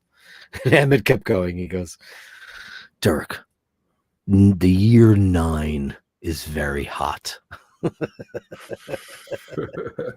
Because Fano, when you enter Fano, it says it's got like an actual stone that was carved in the year 9. It's pretty cool, It's Roman. It's Roman. Yeah, it's Roman, and it's cool. So, but I'm like, listen, I just don't want to live in the Levittown of Italy. I don't want to live in the Hicksville or the Hempstead of Italy. I want to live in the Centro Storico. I want to live in a place that looks and feels and acts and behaves. Most Italian towns have a Centro But there's the shitty stuff too outside the wall in Fano. Bleh. I have a friend. She wants to move to Venice, and we were talking the other day, and I was like, the option also for cheap rent is go outside, go to Mestre or Mirano or Mira or whatever. But she'd wind up in one of those. Like her rent would only be $400 or $450 a month for a gorgeous, perfectly clean, nice new apartment with an elevator and all of that. But she wouldn't in Staten be Island. Kind of, I mean, yeah. So you have to pick your. You got to pick your poison. You do, and like I we have always said that Fano's the number one destination, but I still talk about the Lido, the Venice Lido, as an absolute possibility because I like the fact that, and Paul has a car, and I don't think Paul could live without a car, and in Fano there are no cars. It's a car-free city. Right. What's the point of having a car in Lido though? You're just going up and down the same island. Back and forth. There's a bridge at the end, and you can go. Takes you 5 minutes. I just don't think a guy that drives, because you and I are not drivers, so we don't know. We don't know what that feels like. God, there are people that are addicted. You leave your car parked out at Torcello. Torcello, I know, yeah. Right, you leave it parked out there. When you need it, you go out and you grab it from the garage, and you pay for long-term parking. It's very cheap. Yeah, and then you drive off into Italy. You do whatever you want. I myself am getting a Vespa, but the Lido is like the best of both worlds. It's like almost like living in Long Island City, right? Kind of. Yeah, It a really little is. bit. A little bit. You want to, It's and I. nice. It's pleasant out there. It's Yeah. beautiful. You got the Adriatic Beach for the summertime, which I don't have a beach here. Mm. And during the winter I time, if think you want to during the go, winter it could be a little bit depressing out there. perhaps. But you know Yeah. what I'll do? I'll just get on the boat and I'll just go straight to the city. Yeah. Sure. You know, the other Yeah. difference is that it's so much further north. And to be honest with you, I'm super sick of cold weather. Yeah. While During the Fano winter gets it gets cold, cold. not that cold. There are palm Yeah. When you trees. go south, they don't. Yeah, they don't have harsh winters. We have cold up here. Yeah, it gets cold up there. But which, Yeah. listen, I'm a New Yorker. I'm used to it. Yeah, But like, not like New York. New York cold is a whole other level. It gets way colder in New yeah. York. Meanwhile, we were on the exact same meridian as Napoli. Doesn't matter. It's all to do with I know it doesn't, but air and like all that. when Davide said that to me, I looked at him and I said, "Fucking the Earth is an amazing place, man. It's incredible how it It's the will North work. Atlantic drift and all of that No, stuff. That all of that shit. 'Cause New changes York is everything. brutal. Yeah. Meanwhile, Napoli is freaking subtropical. Napoli's hot right now. I bet Right. it is. Okay, it's 20 to 2, right? Uh, Venice is dead right now. I could walk through Venice and not see a single human, right? Right yeah. now in Napoli, there's a party on the streets right now in the heat. They're all they'll be out till 5 in the morning. All the streets are packed. Naples is a party. It's madness down there. Great fun, I'm sure. I just want. I think we Don't should wear a take the nice train. watch. Are we going to stay there? Naples, why not? My friend Luca is from down there. Do you want to stay there overnight though? The hotels there are very shitty though. We can get an Airbnb. Okay, only because But we won't, but we'll check it for cameras. I have the scanner on my phone to check for cameras because you can put a camera and a screwdriver. Oh, I have one right Or here. in a screw. Like, so we'll do that. And I have this because of Dragon Lady. When we go out for dinner, we're not leaving our watches or anything or our laptops behind in the Airbnb. Absolutely not. We're taking stuff in the backpack with us to the restaurant. Because they're fucking madness down there. Yeah, I bet it is. I watched that show and it was the most brutal show I've ever seen in my life. Gomorrah. Holy crap. I mean, the Neapolitans really know how to murder people. Well, yeah. It's a total other level of murder. Built into their DNA. I'll be back in a second. Yeah, go do your thing. Let me go talk to some people. Hey, Dirk Diggler. Sorry about that. Did I give you a big bang boom for that? I'm sorry if I didn't, so I'll give you some cowbell. Thanks. Sorry about that. Dirk Diggler again, cocaine. Listen, man, you don't want me to try cocaine. I've never done it. I've never done drugs in my life. Thank God for that, because I'm a hyper maniac. I'm a lunatic. Cocaine and intermittent. You know, I did the intermittent fasting thing, and I'm only 5'8", and I weigh about 168 pounds, and 150 is my I fit in all my suits and look really great. And I've just, unfortunately, like I've always been able to knock off the weight really, really easily.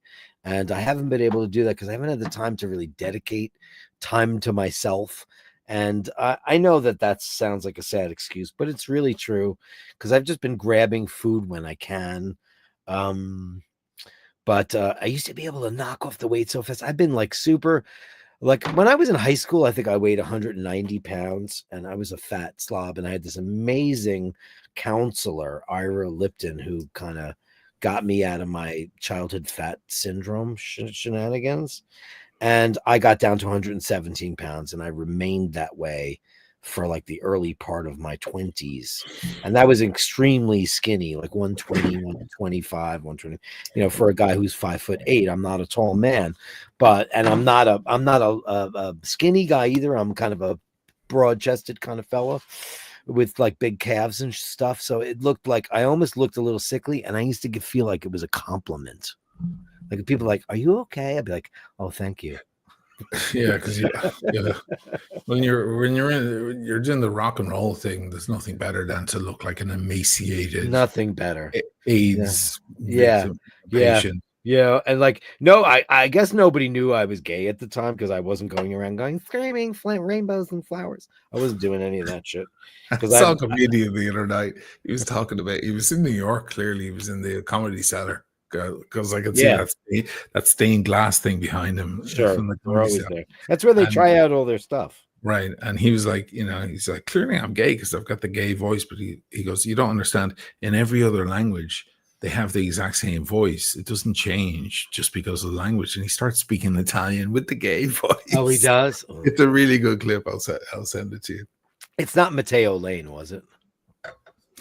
I don't. The name of the comedian, I have no idea. Because he's an obnoxious Italian queen, but was he an Italian American? He must have been 25 years old.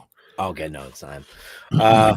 Yeah, that's an affectation, and listen, as an old school gay, because now I'm one of the old school gays. I am those guys. I used to be like, oh shit, look at those old school gays. I'm one of them now. That the affectations I don't get, like if it's societal pressure, because I'm not part of the scene or any of that stuff. But like whenever somebody's too gay, like in extras, maybe it'll be in just a bit too gay. Too gay. You might want to cut it out with the gay. Oh, I think he's a bit uncomfortable. I mean, look, when she did that, I went, oh God, amazing. We do a cappuccino. Which one would you like, over here at Costa or the one further away? The one further away. Some genius comedy. I don't get the affectation thing. I don't know what that's about. And I grew up in a world where there was, macho dudes and then the queens, the twinks and all that stuff. And you really got to work a little bit hard to be that gay. It's a lot of work to be that gay, and it's exhausting, to be fair. It looks pretty exhausting. It does. It's exhausting after a while. I'll tell you, can I be bad? Do you guys mind if I'm bad? I'm gonna mention a fellow YouTuber. This is gonna be a terrible thing to do, but I'm gonna do an impersonation of this guy. I don't know how I found him, but I started watching this channel, and this guy's name is Nicholas Fairfoot. And listen, his channel is fun. It is fun, but he's super duper uber gay, and he's traveling all over the world and being fabulous, staying at the Ritz in Paris, and all these amazing luxury spots. Okay. And he goes, "Hello, darlings, Nicholas Fairfoot." And everything's extravagant and wild and amazing, and everything's Hermes. It's all like every cliche you could imagine in the whole wide world. Yet I'm glued to it. And funny. He's got this friend who's deaf. And I thought it was his boyfriend, but it's not. They're just mates, right? And this guy's deaf, and he's ripped to shreds. And you know who was really into deaf guys is Roy. I think he had a fetish for deaf gay dudes. I guess it's a thing. Sure, why not knock yourself out? Hey, you can like feet or you can like toes or whatever, but some people like deaf people. And this guy, his name is Nathan. And I'm like, what the fuck do these two do? Where he just stayed in a resort in Mexico, in like outside of Playa del Carmen, not far from where we were, like just south of us. Might be the sickest hotel I've ever seen in my life. And he explained it. He goes, well, because I'm a YouTuber and I've got luxury content. Because this is free, darlings. They call you up and say, Nicholas, we'd love to have you for a week. Review the hotel. Where the fuck is my hotel reviews, bitches? Well, you have to get a certain amount of subs. Yeah, I know. What do I got to do? You do it on Instagram and TikTok, it'll be even more. It'll be even more if you have a large Instagram following. The fucking red carpet is rolled out, baby. I don't have one anymore. Certainly not anymore. I had to start from the start again. But I see young models. They're 22 years old. They have 7 million followers, and they get invited to absolutely everything. And they're just influenced. They have nothing to say. Like you should have been invited to that Campari event at the Deban. If I was a big Instagram, TikTok dude, perhaps that would have happened. I'm a YouTube guy. I get invited to stuff, but it's not. But that event, you belonged there. 1, you speak Italian. 2, you live in Venice. 3, it's the fucking Deban. No, it's the YouTube is it's cool to have a big YouTube channel, and God knows all the Instagram people want a big YouTube channel, like Damien Broderick, the Irish guy who does the Tuesday, let's get dressed. Yeah. He's got millions on Instagram, and he does YouTube videos most days, and they get like no views, like a few hundred views. I don't know why he does it, but he's clearly like just monster for working. You know, he just keeps working constantly, and they all want to do the YouTube thing because the monetization is nice. You know, it's great to have a strong YouTube presence, and podcasts always have their podcasts on YouTube as well, and they get a lot of.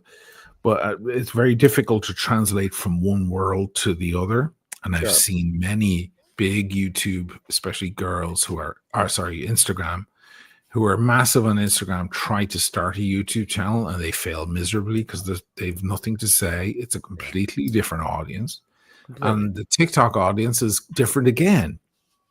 It's different again. I'll put out a video on TikTok and get a lot of views and then get no views on Instagram for the same exact video.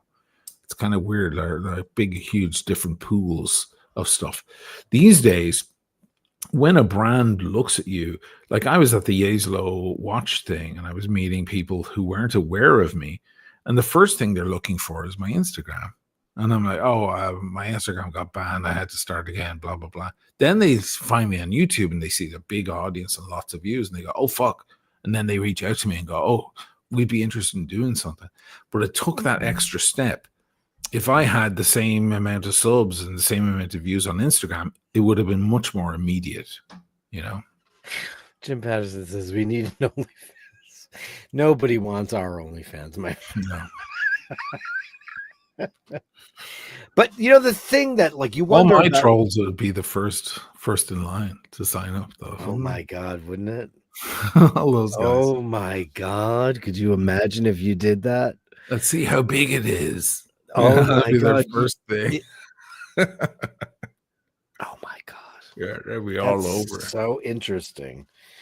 That's so interesting. Who wants to sit in it? Because you know, watching porn is the equivalent of like a cuck chair.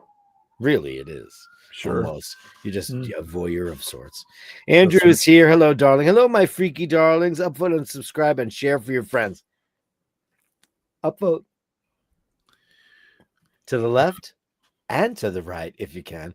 Thank you so much, beautiful Andrew. You're the best. And I'm going to give you your special gong because you own this one. Only you get it because you're that special.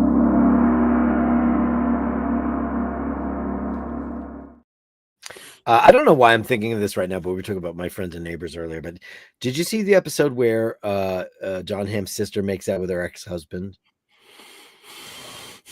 John Hamm's sister, the guitar girl, the girl that plays guitar, yeah. Mega Sfegata. Yeah, I understand that, but you understand. Sure. But she's got it's a B storyline where her ex. No, there's an ex that comes back into her life. Yeah, and he's got a family. They're in the car. Correct. And somebody's investigating, and then he starts getting a blowjob and whatever. Yeah. Okay. That guy is one of the greatest singers I've ever heard in my entire life. That dude who plays that part? Yeah, his name is Ramin Karmanloo, and he is. I saw him in Phantom of the Opera a million years ago. Oh, because he's a big Broadway. He's a big famous. He's a huge Broadway star. Oh shit! Okay, he's just never done any kind of TV or film before. And when he showed, I've never ever seen that guy without a beard. He usually has a because he's Iranian. He usually has a crazy beard. And I was like, is that Ramin Karmanloo? Holy crap! This guy.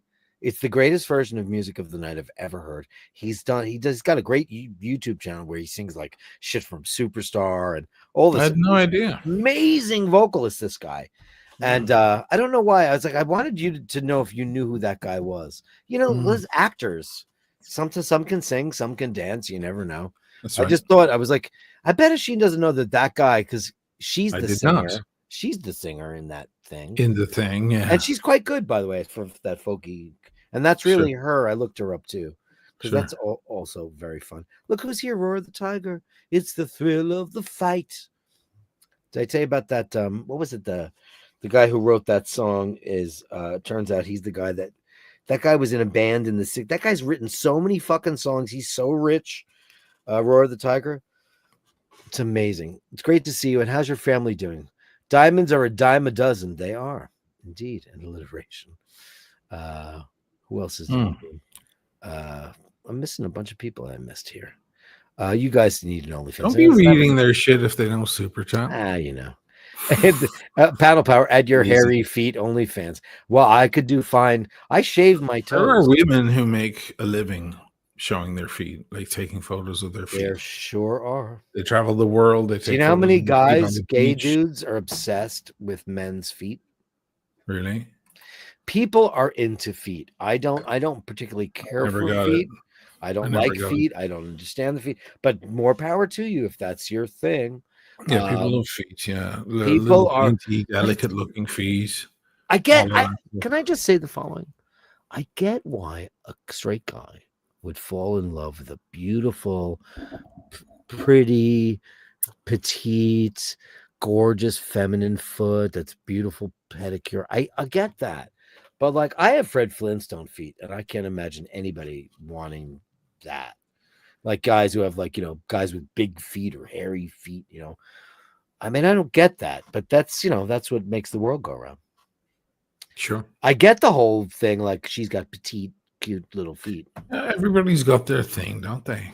Everyone's got their thing. That's not a big Remember deal. the Louis C.K. skit? He's like, Oh, sure. yeah, you all have your thing, but everyone knows my thing. Obama knows my thing. Yeah, was wasn't that his crazy? joke because everybody knows his thing. He has a weird thing. I suppose. Well, because we were all, I mean, and that's a thing, but it's not a good thing, because when you involve his other thing, people no, in your thing, it's his a thing is a terrible. weird. That's a weird. That's one. a terrible thing. You I guys mind suppose if I feet is masturbate? pretty- Great, Yeah. and then he does it. I'll be over here in the corner. Like what? Yeah, So weird. Tarantino, most Quentin Tarantino plot lines. Yeah, he loves. Yeah, the people that dirty made feet. jokes. He likes dirty feet. That's so odd to me, but whatever. Brad, I don't know Brad Crozier. He's one of your regulars. I don't know. He's the one that asked you for something earlier, the floppy finger thing. Oh yeah, well he didn't super chat, so he ain't getting A the foot floppy in cold water. Now, is that a thing? Is like shrinkage a thing? Dirk, are you aware of a camp young YouTuber who gets invited to fly on new luxury airplane test flights? You talking about Nonstop Dan, Ray? Listen, you might watch girls with snakes or various forms of heterosexual titillation. My idea of pornography is watching anything that involves aeroplanes. So I watch most of those first class flights and all that. First class. Well, I'm getting a little tired of, and if he's talking about Nonstop Dan, which I think he is, he's from Sweden. He's a Swedish New Yorker. His parents divorced, and his boyfriend Oscar. I'm a little tired of those two because it's a little entitled. Listen, you and I come from practically nothing, so we appreciate great stuff. So, and we've also put in a little bit of homework about appreciating things as we experience them. Entitlement is a very, very ugly and not appealing thing. And Nonstop Dan, if you're talking about that guy, I find his show extremely gratuitous in terms of entitlement. And it's all first class flights. And that's why we love Vicarious Voyager. And we're going to give a shout out to Vicarious Voyager on YouTube because he's our favorite aviation guy. He's funny. He's glib. He disappeared though. Yeah, but he always does. And he comes back funnier than ever. He's an Asian guy that lives, I believe, in Saudi Arabia. No, he lives in Saudi Arabia. Oh, he moved. Because he was in Canada. He was in Canada. He's really great. But this Nonstop Dan guy, Nathaniel's like, he's a little too smarmy. He's a vegan, which is another fucking pain in the ass because I'm a vegetarian and vegans are dicks. And they just give vegetarians a bad name. It's really shitty. Because I can go to Peter Luger's with you and you can have your scotch and steak and I'll have my fucking potatoes and my asparagus and we'll have a great all night. And you'll be like, vegan will be like, are you really going to order that sirloin? Oh my God. The New York strip. Do you know how many No, fuck off, dude. Nobody Yeah, wants your politics when we're out for dinner having a fucking good time. And true. Nonstop Dan is like, I tried to order the kombucha, but the problem with that was this, that, or the other. It's just a bit much, and he Ugh. needs to tone it down. It's also, that's like me dragging Paul around on a leash. You know, Yeah. Oscar and I, Oscar and I, Oscar and I. All right, you know what? Congratulations, you two. It's just annoying. You with your first class flights and all that shit. Bitch, I've been flying first class long before you were even born. And you know what? I appreciate it as a privilege. You act as if you're entitled to it. And it's annoying to me. And that's who So- you're talking about. A lot of influencers get real big heads very fast, They do. you know, He's because got they're a huge channel. influencing. Well, I mean, the red carpet gets rolled out a lot because they do influence. Clues in the Sam title. Choi. They do, yeah. They influence a lot, and people are watching, and some of them get huge audiences, and it affects things. So there is a little bit of that, but yeah, a lot of it's a little pathetic, you might say. Yeah. You know what? Listen, at the end of the day, luxury goods are luxury goods. We talk about watches, we talk about whatever we talk about. But at the end of the day, like my dad worked for American Airlines and I'm from Queens. He came from the outskirts of Dublin, you know.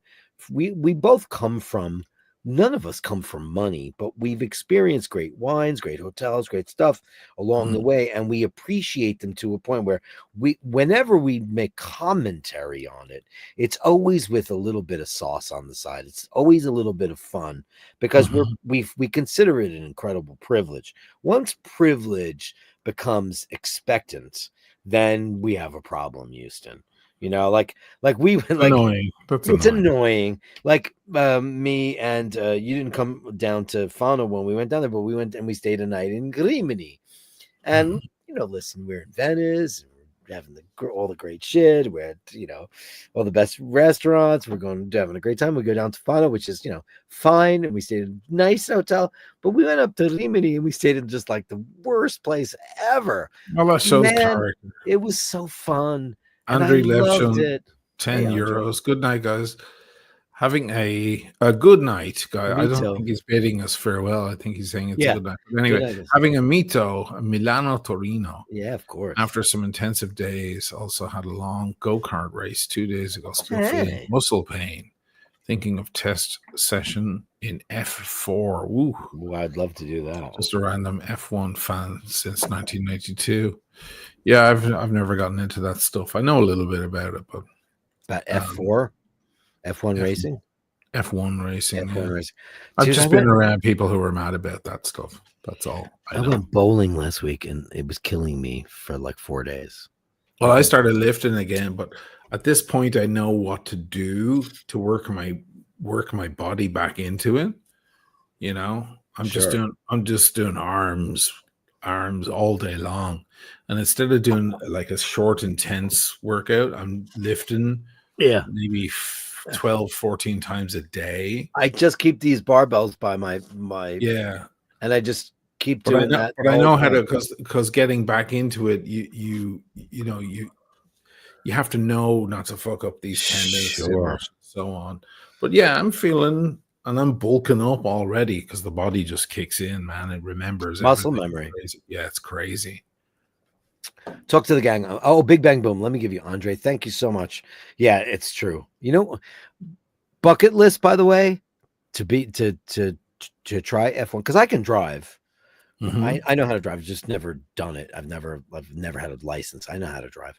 And I would love to just be a passenger in like the Thunderbirds or the Blue Angels or one of those things. That's my ultimate bucket list for me, is to get to be a guest on one of those crazy flights. And you would love that too, right? Would that be a highlight? Let's put that Formula One, no? Formula One. Yeah, it's cars, but I'm just saying, that I would love to do that and just get the shit scared out of me. I'm far less afraid of the air than I am of the land. I think the land is scarier. I think being in a fast car is way scarier than being in an airplane. Sure. Do you think? Sure. Yeah. Let's give you a giant bank boom for that. Let's go YouTube. I'll be right back and take a quick one. Sure, man.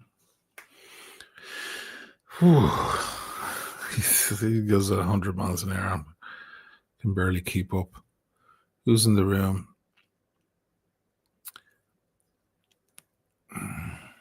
Andrew said Tarantino wrote the scene Dusk Till Dawn where he shot it, the tequila and poured down the girl's foot. Yeah, guy drank off the toes.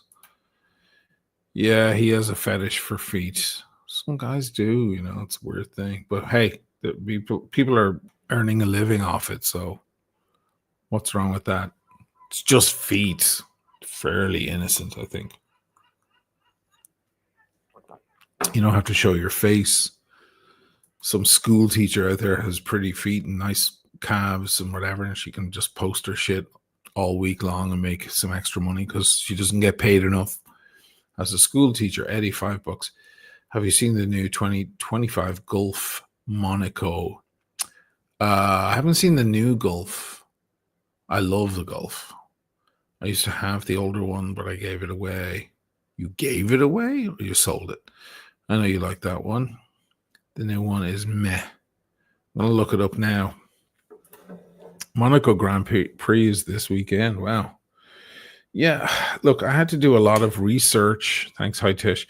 I had to do a lot of research when I did the documentary on Sterling Moss. And the mom of my daughter's mom is crazy about F1, and she's an amazing driver. And her father used to repair racing cars, and they were obsessed. Every Sunday was F1 day. Like, don't go to the house, leave them alone. They're watching the fucking Formula One. So she was mad about it. So a lot of it rubbed off on me. But and I even consulted her when I was putting together the documentary that time. What am I looking up again? Oh yeah, tag. Oh, what am I doing? I'm in the wrong fucking thing. What am I doing? I'm an idiot. Tag Monaco Gulf 2025. Let's have a look at it. I'm gonna find this thing. I'm curious. I mean, Monaco is definitely a watch we should all have, right? At least one Monaco. Chronograph. It would be this one. Where's the Gulf?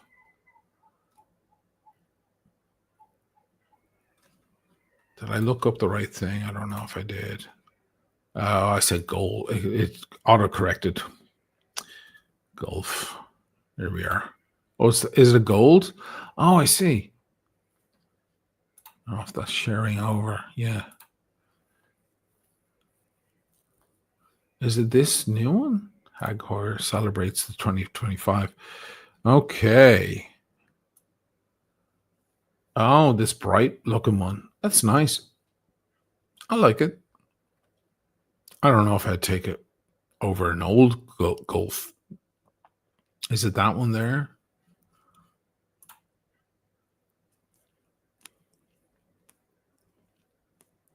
It's okay. I like it.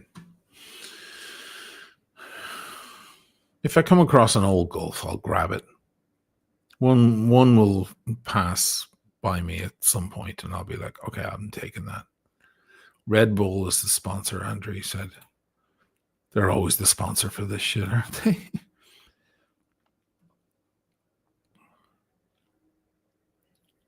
I can't hear you. Your audio's off. Wow, what is that about? That's weird, isn't it? This is the new Gulf. We were just that's saying the new one. I like the racing stripes. Yeah. I mean, if I was to get one. Oh, look, it says Hoyer. Just Hoyer. It doesn't say. Yeah, because it's harking back to. Yeah, I prefer that. Me too. Yeah. Yeah. Oh, look at that. Hoyer. Yeah. I mean, because that's the legend, I mean, tag is just the saddest thing that they did. I mean, and it's funny because we only refer to them now as tags, right? We don't say Hoyer. Yeah, I say tag. Yeah. We all say tag, and that's crazy. Did you have one of these? You did, right? No, I've never owned one. I had one on the wrist there the other week, and it was really sexy. It was pretty, and it sold the following day. Some guy came in and took it straight away. Where was that? At Simone? Yeah. Wow. Somebody said to me on the show the other day, we were talking about they mentioned Breitling, and we're still in that conundrum about Breitling just not having any kind of fucking what is that word that you guys riz? It says no riz whatsoever.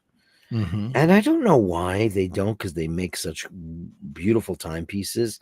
And it's like I wish we could figure out a way to make Breitling a little bit more in the conversation, because they make such All about beautiful getting art. a big sponsor, a big ambassador. Yeah, and it does. It They means used that. to have Brad Pitt, Well, he fucked them up though. Charlize Theron, and that guy who's in everything. Who's that guy who's in everything? The big, tall Jewish guy with the huge nose. Who Adam was in Driver. Adam Driver. He was. It was the three of them, I but don't that think was he's 5 Jewish, years Adam ago. Driver. No. I think he's Catholic. Oh, okay.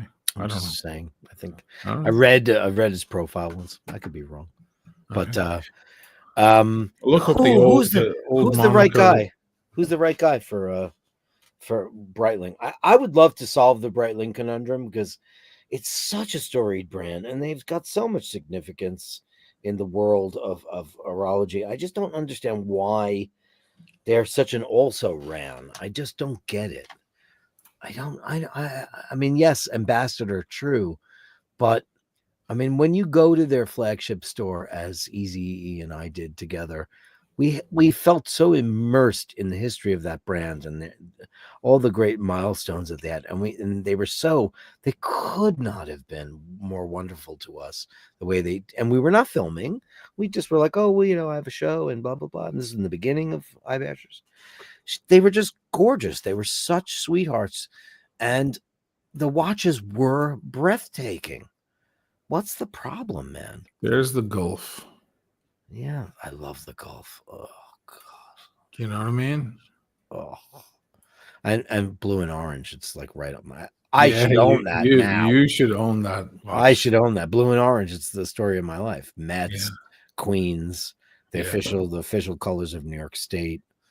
Makes no sense why I don't have that thing. Yeah, it's true. God, I want It's high in the wrist. It's a block. It's a block, yeah. It's a strange watch to wear, but it's kind of cool. Oh, Roar the Tiger, my friend. Dirk, I've been sick on and off as the anniversary of my daughter's passing came and went April 11th. Oh shit! I'm so sorry. We went through that with him last year, and it was just, that's why I always ask him. I fear I will never be whole again. I don't know. I mean, I don't know how you ever can be. Listen, I can't imagine that. If that ever happened to me, you'll never see me again. You'll never see me again. I'll move to fucking Thailand and sit on on a beach and just fish. A lot of people don't. I'll never speak to anyone again in my life. A lot of people don't make it. And Roar the Tiger, he was, we had a couple of private conversations, and it's I can't imagine what you've gone through. There's no words to describe what it's like to lose a child.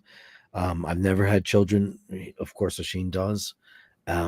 It's I can't even fathom what that's like for you, but just know that the community and when it happened, and the notices and the messages that I got from so many people were just, everybody was just thinking about you and your family, and thank you for the super chat. Unnecessary, of course, but I'm so sorry that it was April 11th, and God bless you, man, because you've been one of the greatest bashers we've ever had. You're an amazing. But don't fear never being whole again.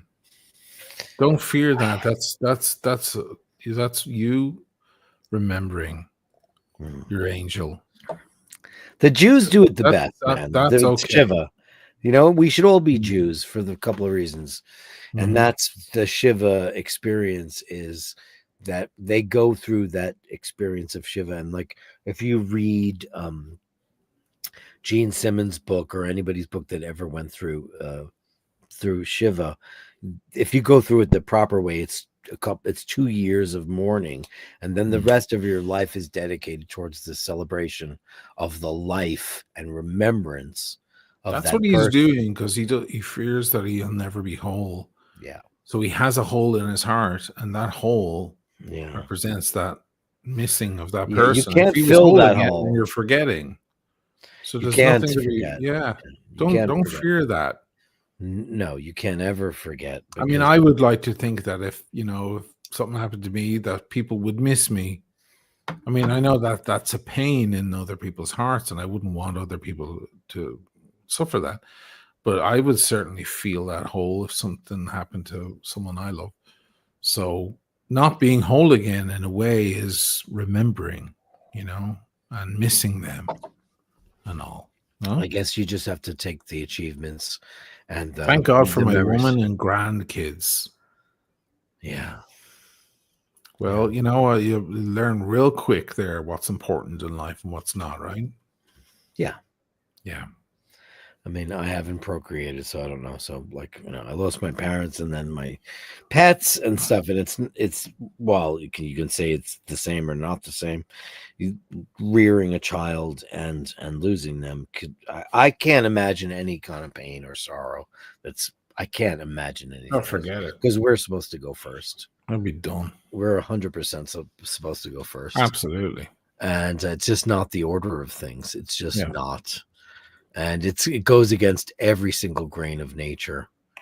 And you're a very, very special and incredibly beautiful person. And just know that you're loved, and people understand how you feel. They know that. So, you should go out and buy yourself the sickest watch you ever heard of in your life. The one you want. This motherfucking mosquito is back again. Last night at 3:00 in the morning, I'm working on shit, and this mosquito starts going in my ear. And I turned on the air conditioning to shut them the fuck, because they hate it. Yeah, they hate that. And he disappeared. And meanwhile, I just saw him fly past the screen. You motherfucker, get out of here. I no longer have that problem because of the vape. Because of those things you have? Yeah, you plug them in the wall, your problem is gone.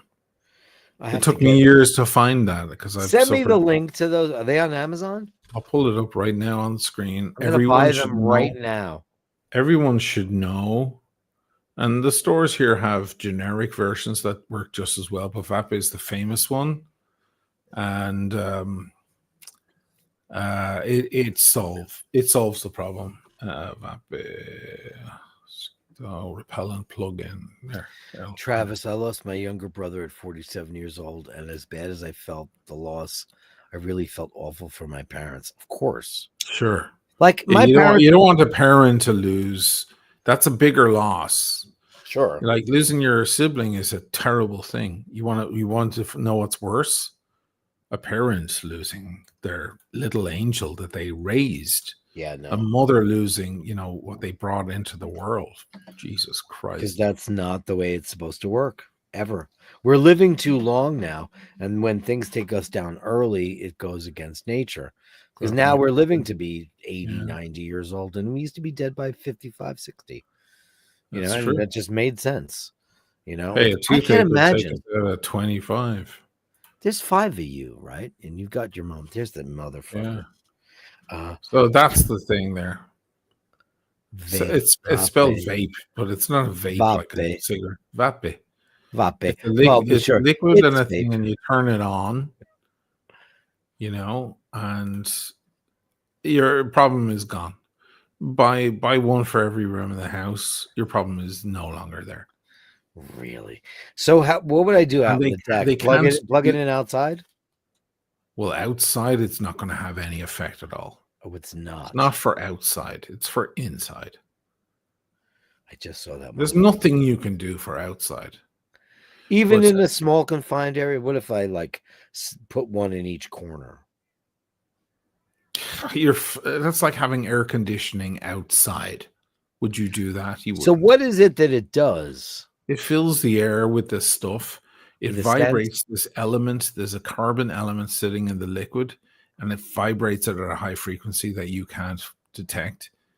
and it also gives off a weird high-pitched sound that you can't hear.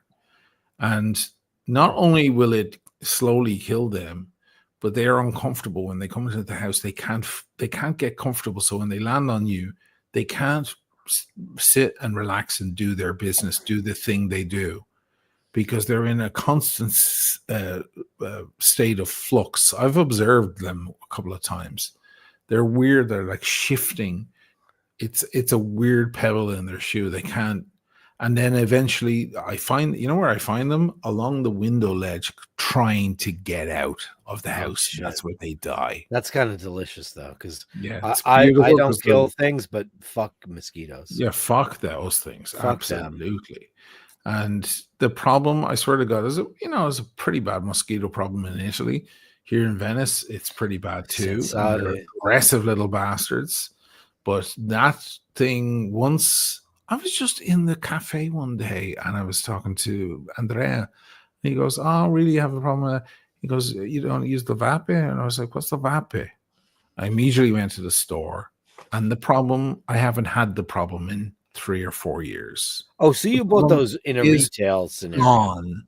I went to the supermarket, and you get the refills. These things last 70 days, 60 days, or whatever, and you get the refill and you plug it back in. Now, my mother came over to Venice a few years ago, and I got them a beautiful big place, herself and her sister, my aunt, and they love my mom. Like, mosquitoes eat my mom alive. They do. So I was like, I'm not going to, it wasn't hot season yet, but it was moving in. I was like, I know she's going to. So I picked up a bunch of them, and I filled that whole fucking Airbnb that I got them, a massive fucking place, and I filled the entire place. And she wasn't bitten once. If she was bitten, it was sitting at a restaurant outdoors at night. You know, that's when they'll get you, like, at your ankles and stuff. But not in the house. And that's when you don't want them flying up to you and waking you up and shit like that. Problem is gone. That's why I'm obsessed with that shit. Sells out here in Italy. It sells out immediately. It's really hard sometimes to get because everybody's filling up on that stuff. Wow. Yeah. Yeah, I need to get that. The only thing I've ever found that actually works. Yeah, I just blast the air conditioning to try to right. Yeah. Paul is an old guinea, and he's against air conditioning, and he just they hate air conditioning. They hate it.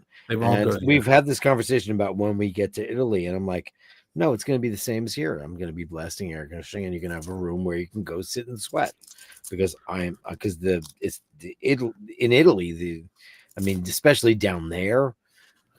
I've never really experienced mosquitoes so far in Fano, but I'm sure they have them. I'm imagining you won't have the problem because now you know they're. You know, when we went to Mexico, we were right on the beach. There was not a single mosquito to be had because of the proximity to the wind and the beach. The wind. That strong wind. That's why they don't really survive in Ireland as well. The temperature and the wind. There's too much wind there. They can't operate. It's when the air gets still and it's hot and moist. Now they're in their elements. But you plug in that shit and that stuff mixes with the air. And at first you might smell it a bit around the house. It's a light smell. Essentially the stuff that people wipe on their skin. When people go out and they wipe the shit all over their skin, like it's going directly into your skin and your blood. It's just in the air, and they're flying through this, and they slowly start choking. Sure, and they can't do their business. They land on the wall. Yeah, I want them to suffer too. You see them shifting. Yeah, they're suffering. Yeah, they're suffering, and they wind up desperate. They're like pedophiles. Mosquitoes should get the same treatment as pedophiles. They should suffer as worse as possible. Roar the Tiger, thank you, Dirk and Sheen. I didn't buy a watch, but I bought an Alfa Romeo Giulia. Good for you, buddy. Good for you. I hope you enjoyed it. It better be manual as well. Panel Power says a late watchmaker pal of mine started working for Breitling after his apprenticeship at Rolex. He said that both of their watches didn't cut the mustard anymore. Wow. And they mainly just capitalized on rich idiots. I mean, I don't know what to say about Breitling, but I mean, at the end of the day, I still think Rolex There's a movements and stigma about bulletproof. Breitling because Yeah, Breitling, there were two types of guys who used to wear Breitling was the big watch in the 90s down in yeah, Wall Street. yeah, Breitling was the watch. And there were two types of guys who were it was pilots, yep, guys who were into aviation and military and stuff. They liked Breitling. And then the bros making the yeah. money. Rolex hadn't really hit them yet. It was all Breitling. And that's the guys who went for Breitling. And then it shifted. Panerai had its moment in there too. It was short lived, It but they did had it very too. short, Panerai, but they yeah. had it. But Rolex has just been, and now it's AP, you know, now AP is the bro watch or the Richard Mille or whatever. It's But still Rolex you to gotta a be a certain, serious bro for RM though. yeah, That's and some serious AP, money. like entry level AP, you're talking 25, 30. Sure. That, you know, entry level Rolex is technically it's 6. I mean, if you're AP looking has at the, been taken over by the hip hop market. They are obsessed with it. They yeah, want all the AP. They want to bust the shit down. yeah, They want Diamante. yeah, because Uh, Rolex ain't good enough anymore, you know, no, which because is a good somebody said, reason "Yo, to that's a turn back to tool Rolex. watch." Yeah, somebody said that it's not luxury; it's a tool watch, and that then the word go around, "Yo, Rolex, bro, that shit's not like luxury. That's a tool watch. We don't want that shit." Some rapper at some point said, you know, I'm rocking my AP, and then they all looked it up and Yeah, they all saw the prices. yeah, You know, if Rolex is here in price range, AP is there. You know what I mean? So that's what they want. They want the best shit. yeah. That's a very odd disease that you want something that people consider is considered the Yeah, most it's like expensive. ordering the Cristal or the Krug or whatever instead of the Dom. You know, I'll take the Dom over all of those, even though I did have a Krug Dom taste off once. The Krug was definitely better. I had a Loved bottle it. of Salon recently, by the way. Have you Oh, ever you had? did, yeah. Fucking unbelievable. I don't know if I can go back now. I mean, my favorite I didn't have champagne the that full bottle. I shared it, but it was like I was like, okay, I get Salon now. it's amazing. I Yeah, I mean, don't like. I mean, I've had Krug. I've had plenty of Krug, sure. vintage Krug, and everything. Salon is. I didn't know that that existed. I mean, I knew It's in a all the totally obviously different existed. strata though. Yeah. It's like I tried that Ace of Spades shit once the hip hop people defected from Cristal, and it was crass and grotesque. It was not good. Hmm. And I'll be honest with you. My favorite champagne if like we don't drink champagne like it's going to stop, but I do enjoy a glass or two.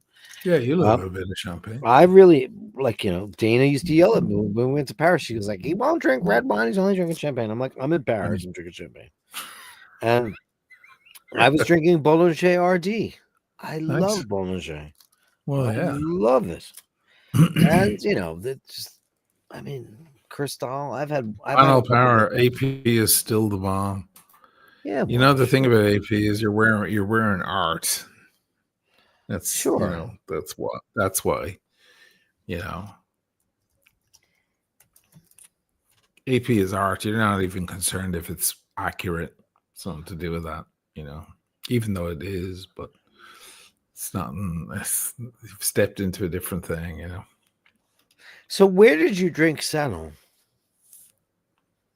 Where In did the you city. Remember, I went oh out with that super tall girl. Remember? oh yeah. Yeah, did you in New York City? No, here. I say Okay. the I was city. like, wait a second. Over by Rialto Did Mercato. you go to the Amman to drink that? No, no. It's over by Rialto I'll Mercato. be right. And that you just ordered a bottle of that shit? No, there was another guy there. There was a group, and they bought a couple of bottles of Salon, and took a bottle down with us and sat down and we were chatting kind of in a corner. And I swear to God, like I can drink usually 2 glasses of champagne, then I'm done. Yeah. I might get a headache or whatever. It's the best buzz that alcohol provides is two Yeah, glasses of champagne is the yeah. ultimate buzz. Oh, look at And that. I I didn't even try to do that. look at that. What made the balloons Balloons. happen? I I don't must know. have done a gesture. You must have.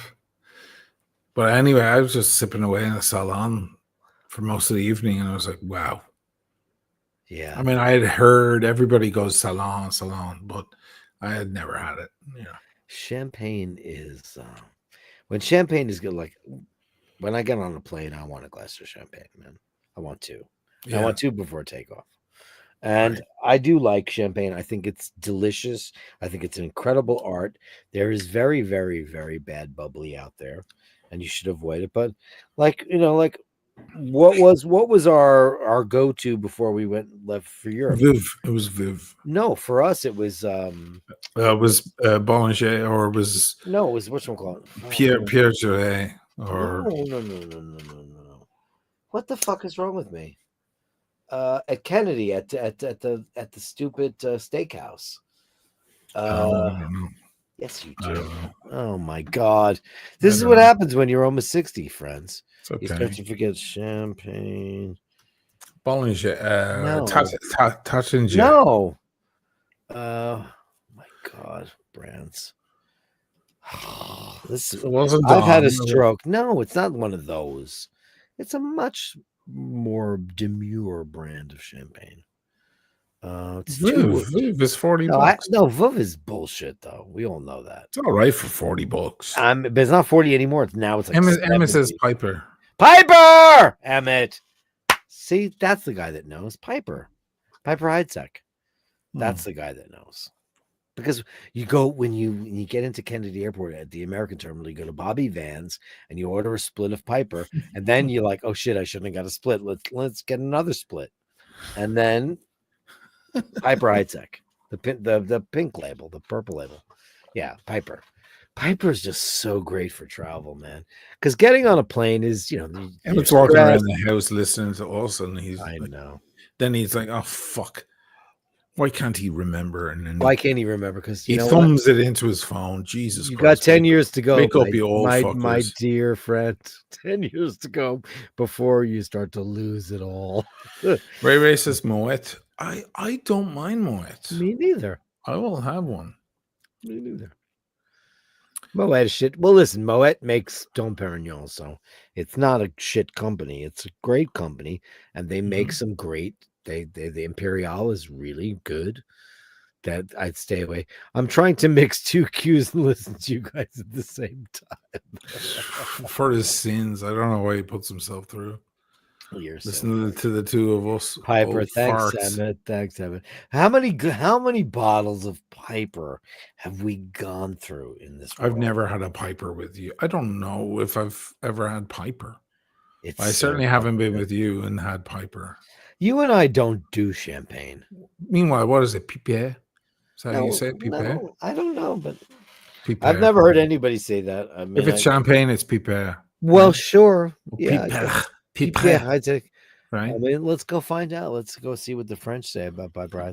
But it's 60, 70. But whenever we went over to your brother's for New Year's, I always brought Piper. Always.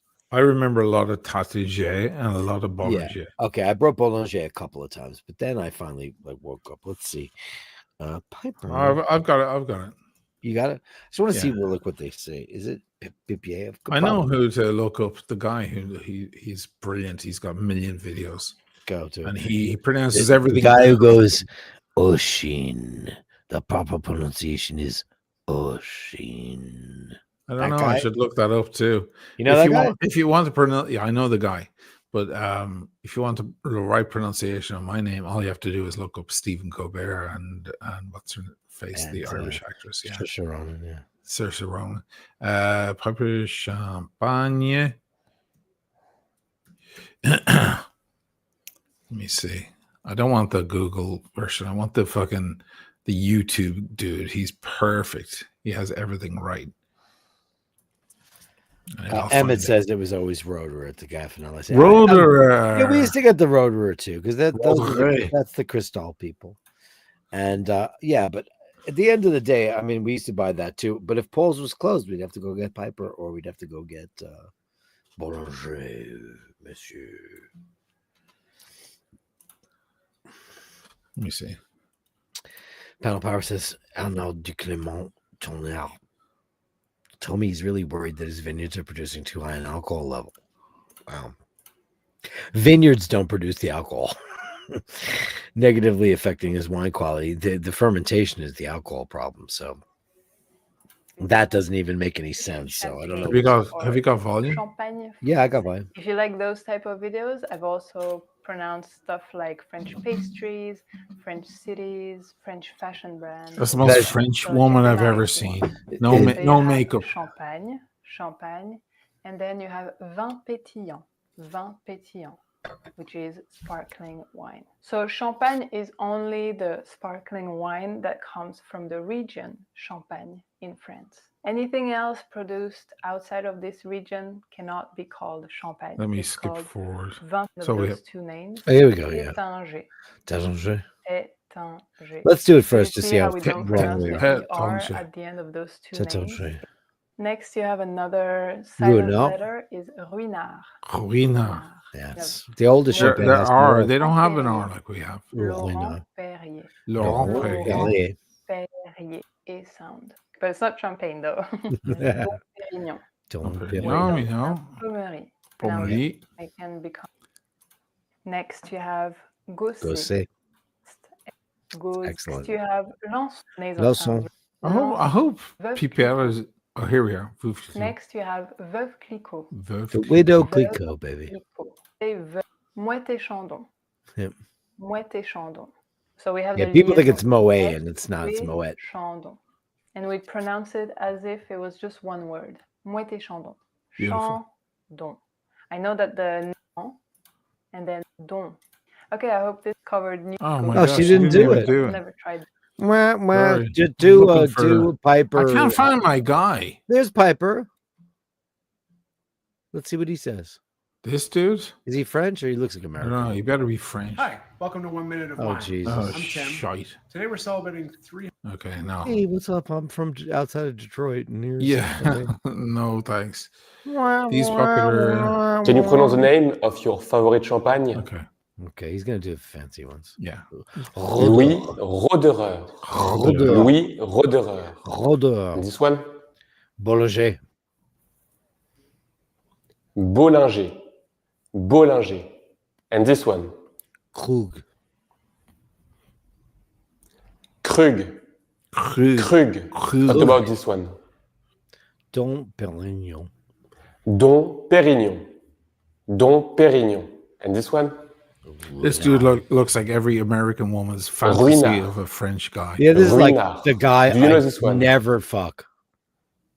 Ever. Tétanger. What about this one? Paul Roger. Paul Roger. And the last one? Moet. Et... Where is the people? I love Americans like How to pronounce some of the top champagne. Part 1. Mouette et Chandon. Mouette et Eau. Dom Pérignon. Laurent Perrier. Tétanger. How to pronounce some of the top champagne. Part 1. Mouette et Chandon. You got to look up Piper. You know what I'll do? I'll look for Piper. I've got to go into. I've got to dig deep because the pita is probably fucking buried. Because everyone, they're going through all the big ones.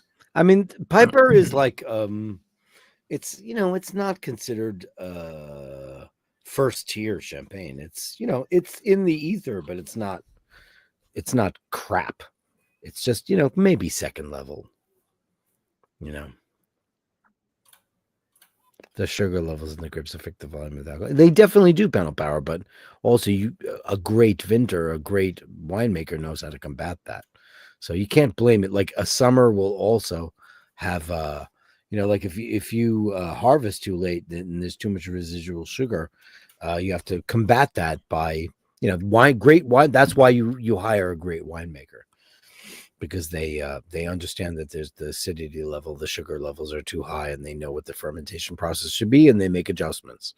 Because let's face it, we're talking about organic substances here. So, like, let's take something like Petrus, which is 100% Merlot, and it's Boutilles en Maison, so it's from one vineyard.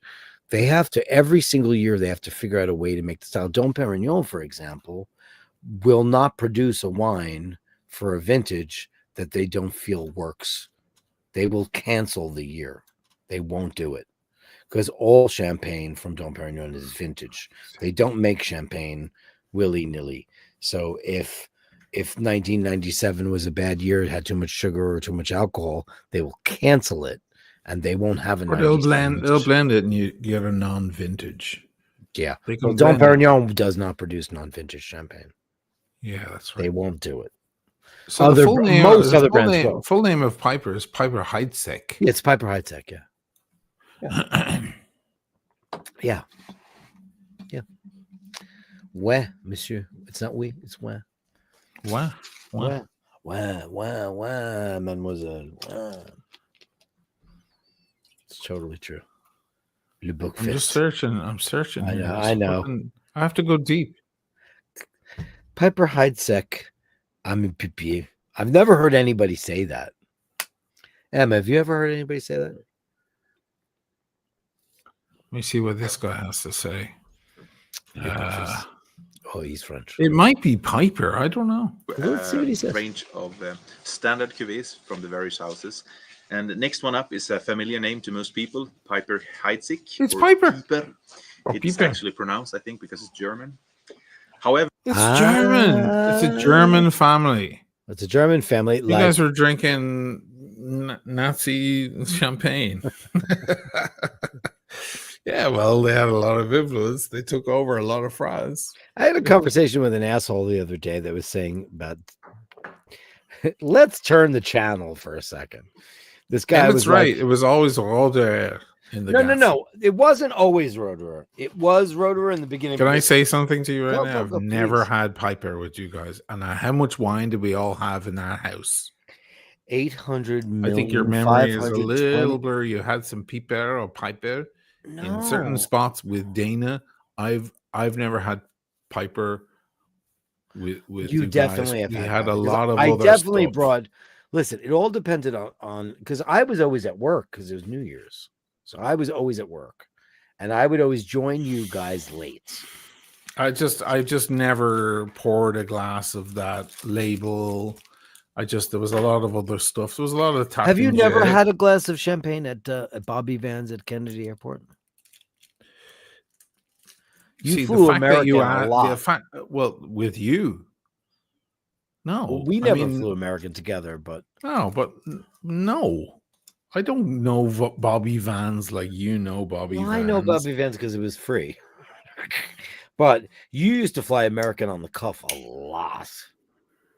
American. Yeah, because you had that buddy that used to. Give No, you but that was great only. That was a million years ago.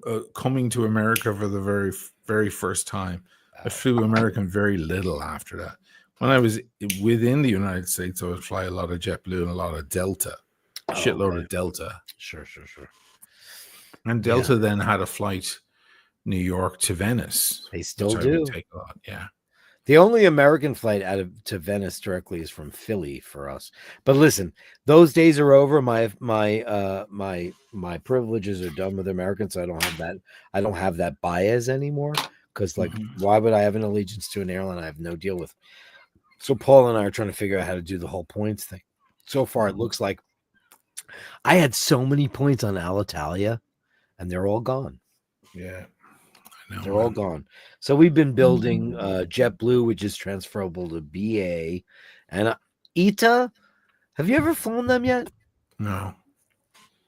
Because it looks like I'm looking to book the flights for late summer when we go over there to do our reconnaissance mission, and it looks to me like I'm probably going to fly Aer Lingus to Dublin, and then Dublin I'm just going to Great jump idea. on. That's what I'm going to do. You can do Air Fungus straight to Venice. Yeah, It's fine. It's a Yeah. nice flight. Yeah. Yeah. But I know you're going to laugh, but I'm just, listen, beggars can't be choosy. I'm thinking about just flying straight from Dublin to Ancona on Ryanair. Sure. I'll deal with it. I don't care. Well, if you know what you're going into, you can do the Ryanair I know thing what I'm properly. doing. The problem is that they get the people who don't know. You have to check in online on your phone. You can't check in when you get there. There's a fee for that.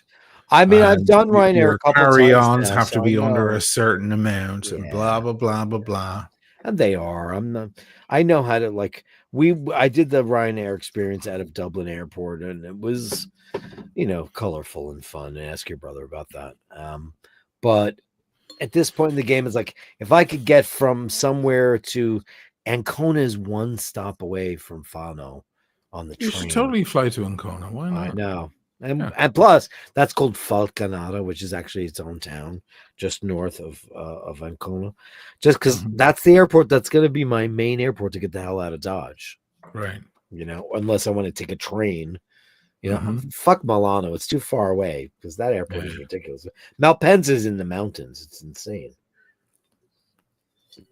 But everybody goes there now. I'd rather go to Rome.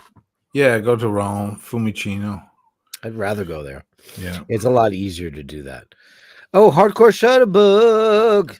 That's my friend Steve. You're going to Sicily. He's Sicilian, obviously, because his name is Messina. You're heading to Sicily in September. Well, my friend, in early the last week of August and probably the first 2 weeks, we're going for about 3 weeks because we have many things to do there. We're going to be going to Italy too, but I'm not going to Sicily, but maybe I will. Maybe we should hook up. That's my friend in real life, Steve, who is the band's photographer and friend, and I've known him for 30 some odd years. And he works down the block, so occasionally we're able to hang out and get a coffee at Santa Chiara, the new Italian. These guys are from Salerno, I think they're from.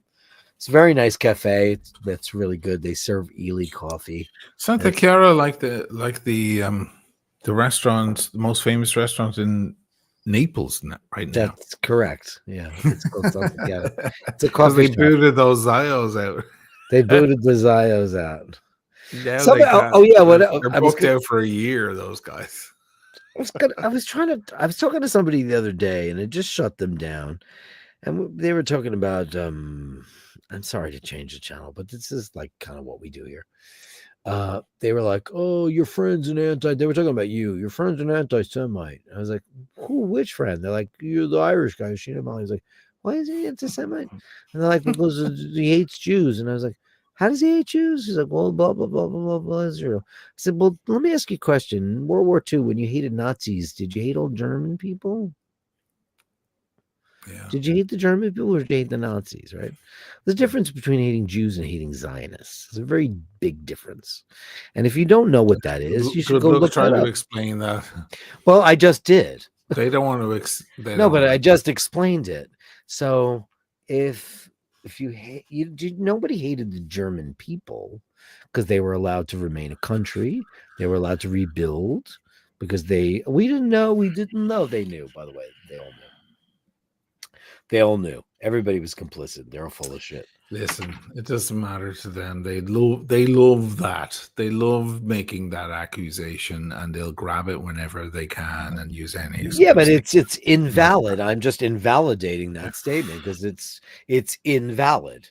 So whatever. you can't at this call point. somebody... They can call me whatever the fuck they right, want. but the way to combat that is to just simple logic and just say, well. You think they're listening? You think they're listening to the logic? That's cute, man. I love you. Oh God, Steve, what am I gonna do with you? Santa Chiara got a few new girls this week. Very easy on the onions. What do I do? What does he mean? Oh, it's your place nearby. It's right on the water, right in one of those big towers. It is okay. It is a great cafe. They have lovely panino and they have amazing shit there. And it's really nice. Except there's one like sassy queen, this Bisha fucking De Napoli is fucking it's so annoying. Every time I go in there, that guy's in there, I'm like, I don't want to go in there because he's just annoying little sassy queen. But when the owner's in there and the girls, Steve goes in there because the eye candy is just outrageous. Whenever they are girls, they're beautiful.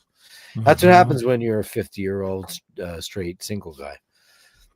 Hey, it was like when I was in that Russian restaurant with Nathaniel and Carlos, and it was really, really trendy place, and And the lads, you know, both gay, fucking best evening, great chat ever. But we're at the bar before we get seated at our table, and I'm literally dropping dead constantly because Miami, say what you want about Miami, but if the most stunning women from Smoke show, all right? over the world are there, and they're wearing practically nothing. Okay. Yeah, but They that's all their go there. job. Yeah, that's practically their job. And I saw, like, I mean, it was just, anyway. And the lads didn't notice a thing because the lads are gay and they were enjoying the chat. Dirty French. Thank you, Tanya. Dirty French. That was his suggestion, I think. And What does that it was mean? great. Yeah, it was great. It was wonderful. It was a great night and a great conversation with two very smart men. But they didn't notice the talent. I mean, perhaps they noticed other talent. I don't know. But I was noticing the talent a lot. It was fucking crippling. it was crippling. Like, it was rough. I needed a stiff drink constantly. Crippling. I mean, I couldn't believe what I was seeing. You know, it was Really? it was insane level, and they don't wear anything. You know, they're practically naked, half of these girls. And I mean, if it's a skirt, it's like this long, you know, and they're just walking around, and they're big boyfriends with bellies and fake jewelry and rented Maseratis or whatever. Rented Maseratis. You know, tons of that shit in Miami. But, you know, fake wealth. But everything there is fake. There's a lot of fake feigning shit going on. But the girls are, I mean, they're getting paid to, you know, they're getting dinner and drinks and so on. But man, I was at the bar with the boys trying to hold conversation. I was like shaking, going, oh, Jesus Christ. But the lads were completely indifferent to it.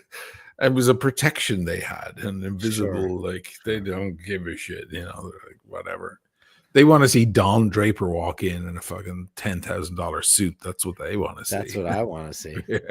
Dirty French. There was an episode, I think it was one episode ago, where Don Draper, and listen, it's not my bag. I don't really give a shit. But at the end of the day, John Hamm walked out of the police station. I'm like, this is going to be a whole new website. Because it was just, oh, Jesus Christ. Did they just tell him to don't wear underwear for this scene? It was so bad. I was like, oh, fuck. Okay. I mean, it was just like, Jesus Christ almighty. Don Draper, don't say it. Say it isn't so. I dropped the eggs I made on the floor today. Oh, it's nothing worse than. Damn you, Hamas. Damn you, Hamas. It's always Hamas's fault. It's always. We all need a mini Hamas that you can plug in the corner. Yeah. Just a little light up Hamas in the corner so you can blame everything that happens. Hamas is not a good thing. Hamas was a necessary thing. The IRA was not like the best thing. way to get rid of Hamas is put them out of a job. Put them out of a job.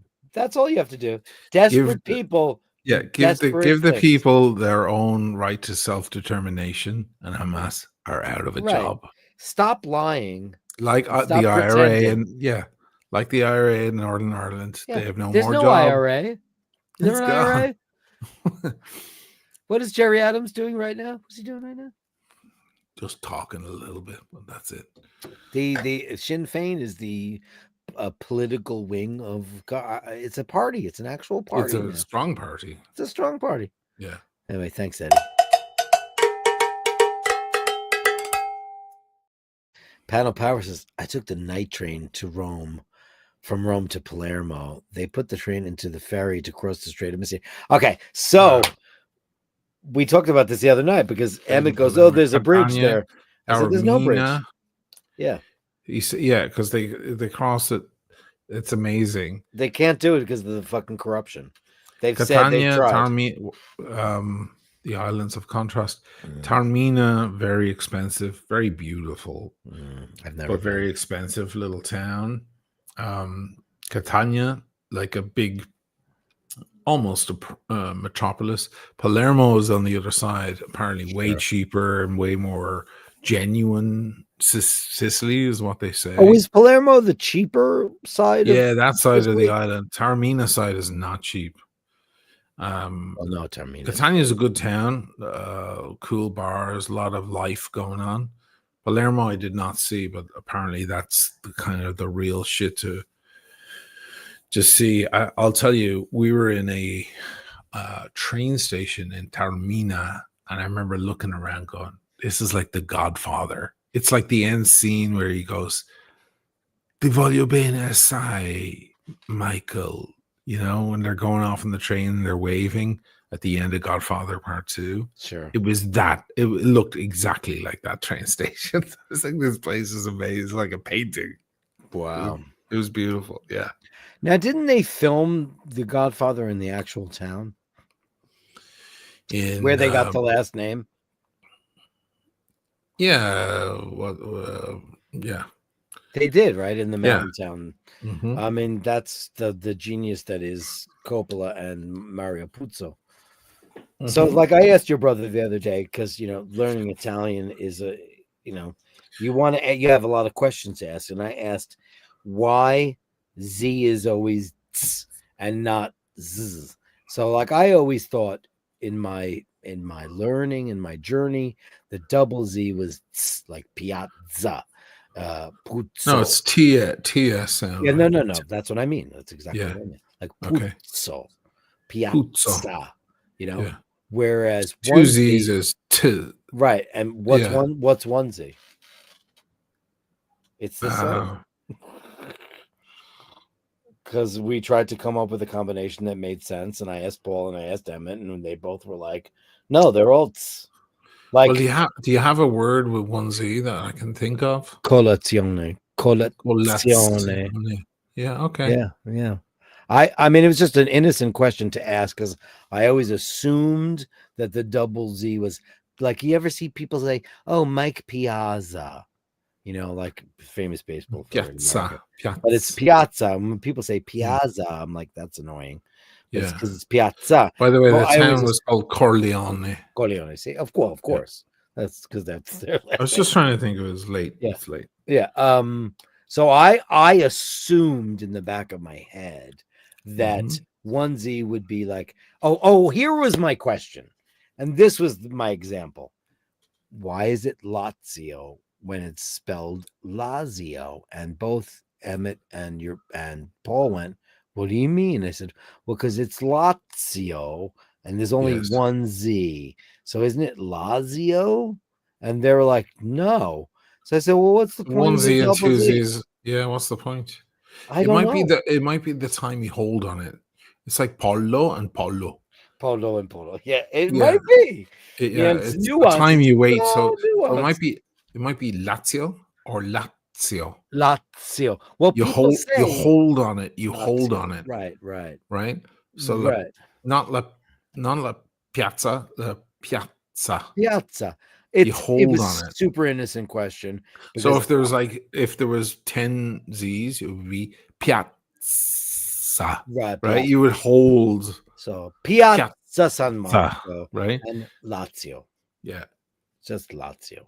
It's not Lazio. Like my daughter Lydia, whenever I mentioned Fano, right, where you want to live, right? Yeah. She always corrects me. She's right. Yeah, because I go, "Oh, they want to live in Fano," and she's like, "No, it's Fano." It's Fano. And I'm like, "Yeah, I said Fano," and she goes, "No, Fano." Yeah. I'm like, "Yeah, I said Fano," and she goes, "No, it's Fano." It's Fano. I'm not hearing what she's You're not hearing what she's hearing. No, it's not Fano. It's Fano. It's one. Fano. It's one N. Fano. Because I used to say that all the time. And Paul's cousin used to say, he used to grab my face and go, "Dirk, Fano. Not Fano. Oh, Fano. Right, you don't lean in. David, so if was the sweetest four guy. N's, it would be like Fano. Right. It's one N. Right. And it was so cute. And he's the most adorable guy. He would Yes, just grab my Bardo. face and he'd be like, "Dirk, is Fano, not Fano. Fano." And I'm like, okay, I get it now because you just took, because that's the beauty of the Italian language, which is incredible.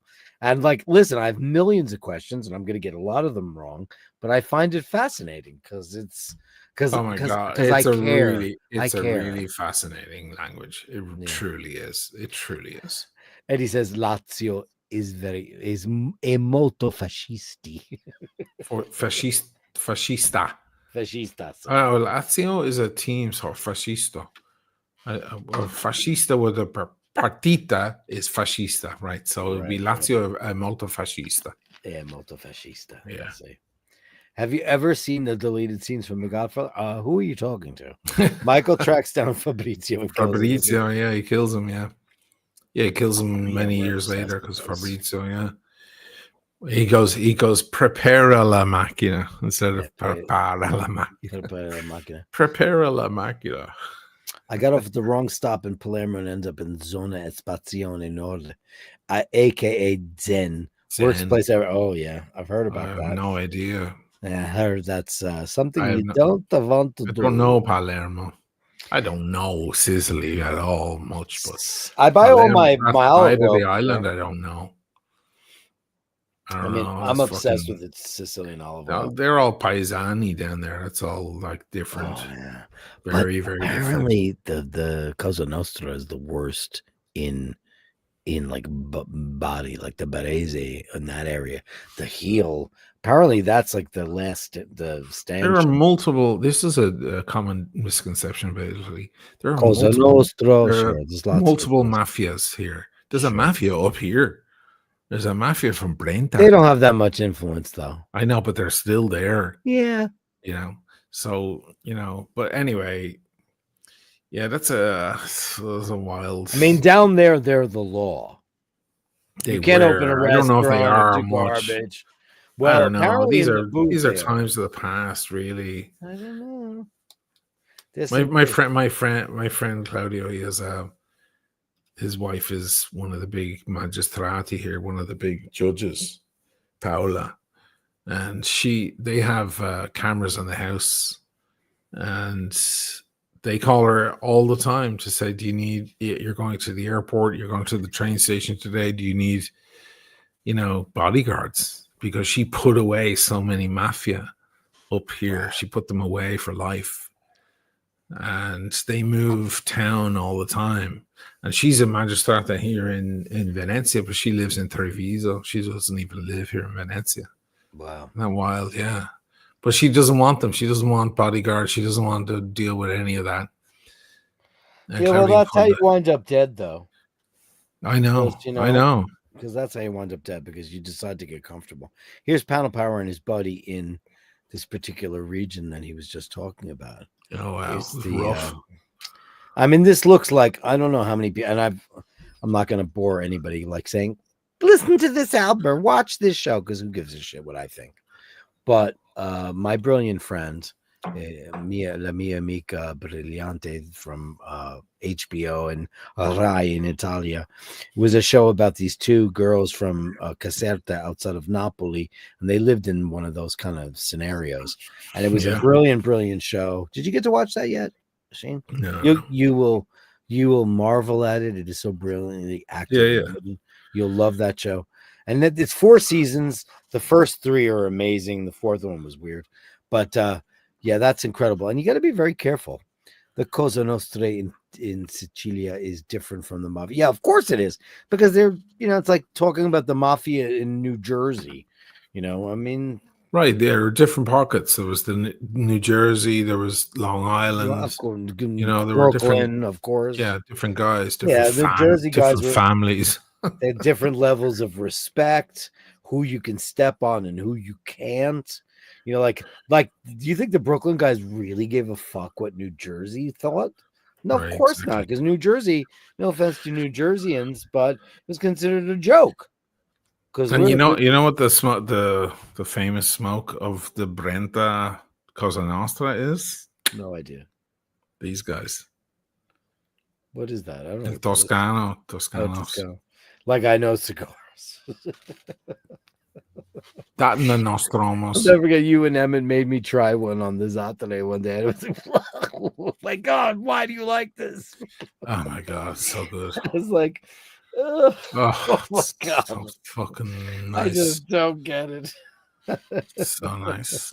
So smooth. I mean, Once I you get into understand that. why you do. Hardcore Shutterbug, I noticed you're wearing the shirt. You gave me this shirt. We're backstage in Greece, and like I was wearing like a whatever, just a black t-shirt. He goes, dude, you love Tom Jones. I'm like, fucking, he's a god. He goes, here, this is Absolutely. for you. And he gave me the Great. shirt to wear for the I was going show. to say earlier, it's a great shirt. Yeah. He gave me wanna the wrap- shirt the day Wanna we wrap up the show. I wore this at the Up the Hammers Festival in Athens, Greece, Nice. a couple of years ago, and I did not give it back to you because you know what? I'm not gonna. It's a great shirt. It's not unusual to be loved by anyone. Why would I ever give it away? One of the greatest singers ever in the history of the world, ever. Let's wrap up the show, man. Yeah, let's wrap it up, guys. It's 9:02. Thanks so much. Thanks to all the super chatters tonight, all the beautiful people. No audio, dummy. Thank you, Ray. Andrew Oakwoods, Canadian, $5. Eddie, thanks so much. DG, Ray, Rob Morrison, Gabari, Eddie with the big $50. Ray, Nathaniel Hannon, Dirk Diggler, thanks so much. I know you play both sides of the two sides of the coin to choose from. That's okay though. We like it. Andrew Wolkowicz, where's Uncle Curly tonight? He's not filling my coffers. I'm passing the bucket around, bitch. Where my money at? Nathaniel Hannon, I give you a quality show. I change my hairstyle. I do all kinds of stuff. It's all about the grift, baby. Andre Lifchin, Eddie, Roy the Tiger, man. Listen. You're such a great person. Thank you so very much for being a part of the show. I'm grateful, Dirty French. And Eddie, thanks so much. Live chat. Thanks so much. Go to bed, Oshino Mally, because you've had enough. I have. Out of the frying pan into the fire. That's for you, Drew B. Guys, remember to hold the door open. Remember to say please and thank you. And remember, if you encounter somebody who's not so nice, give them the benefit of the doubt, because they could be the greatest person in the whole wide world, or else they're just a what? What are they? They're just a fucking cunt.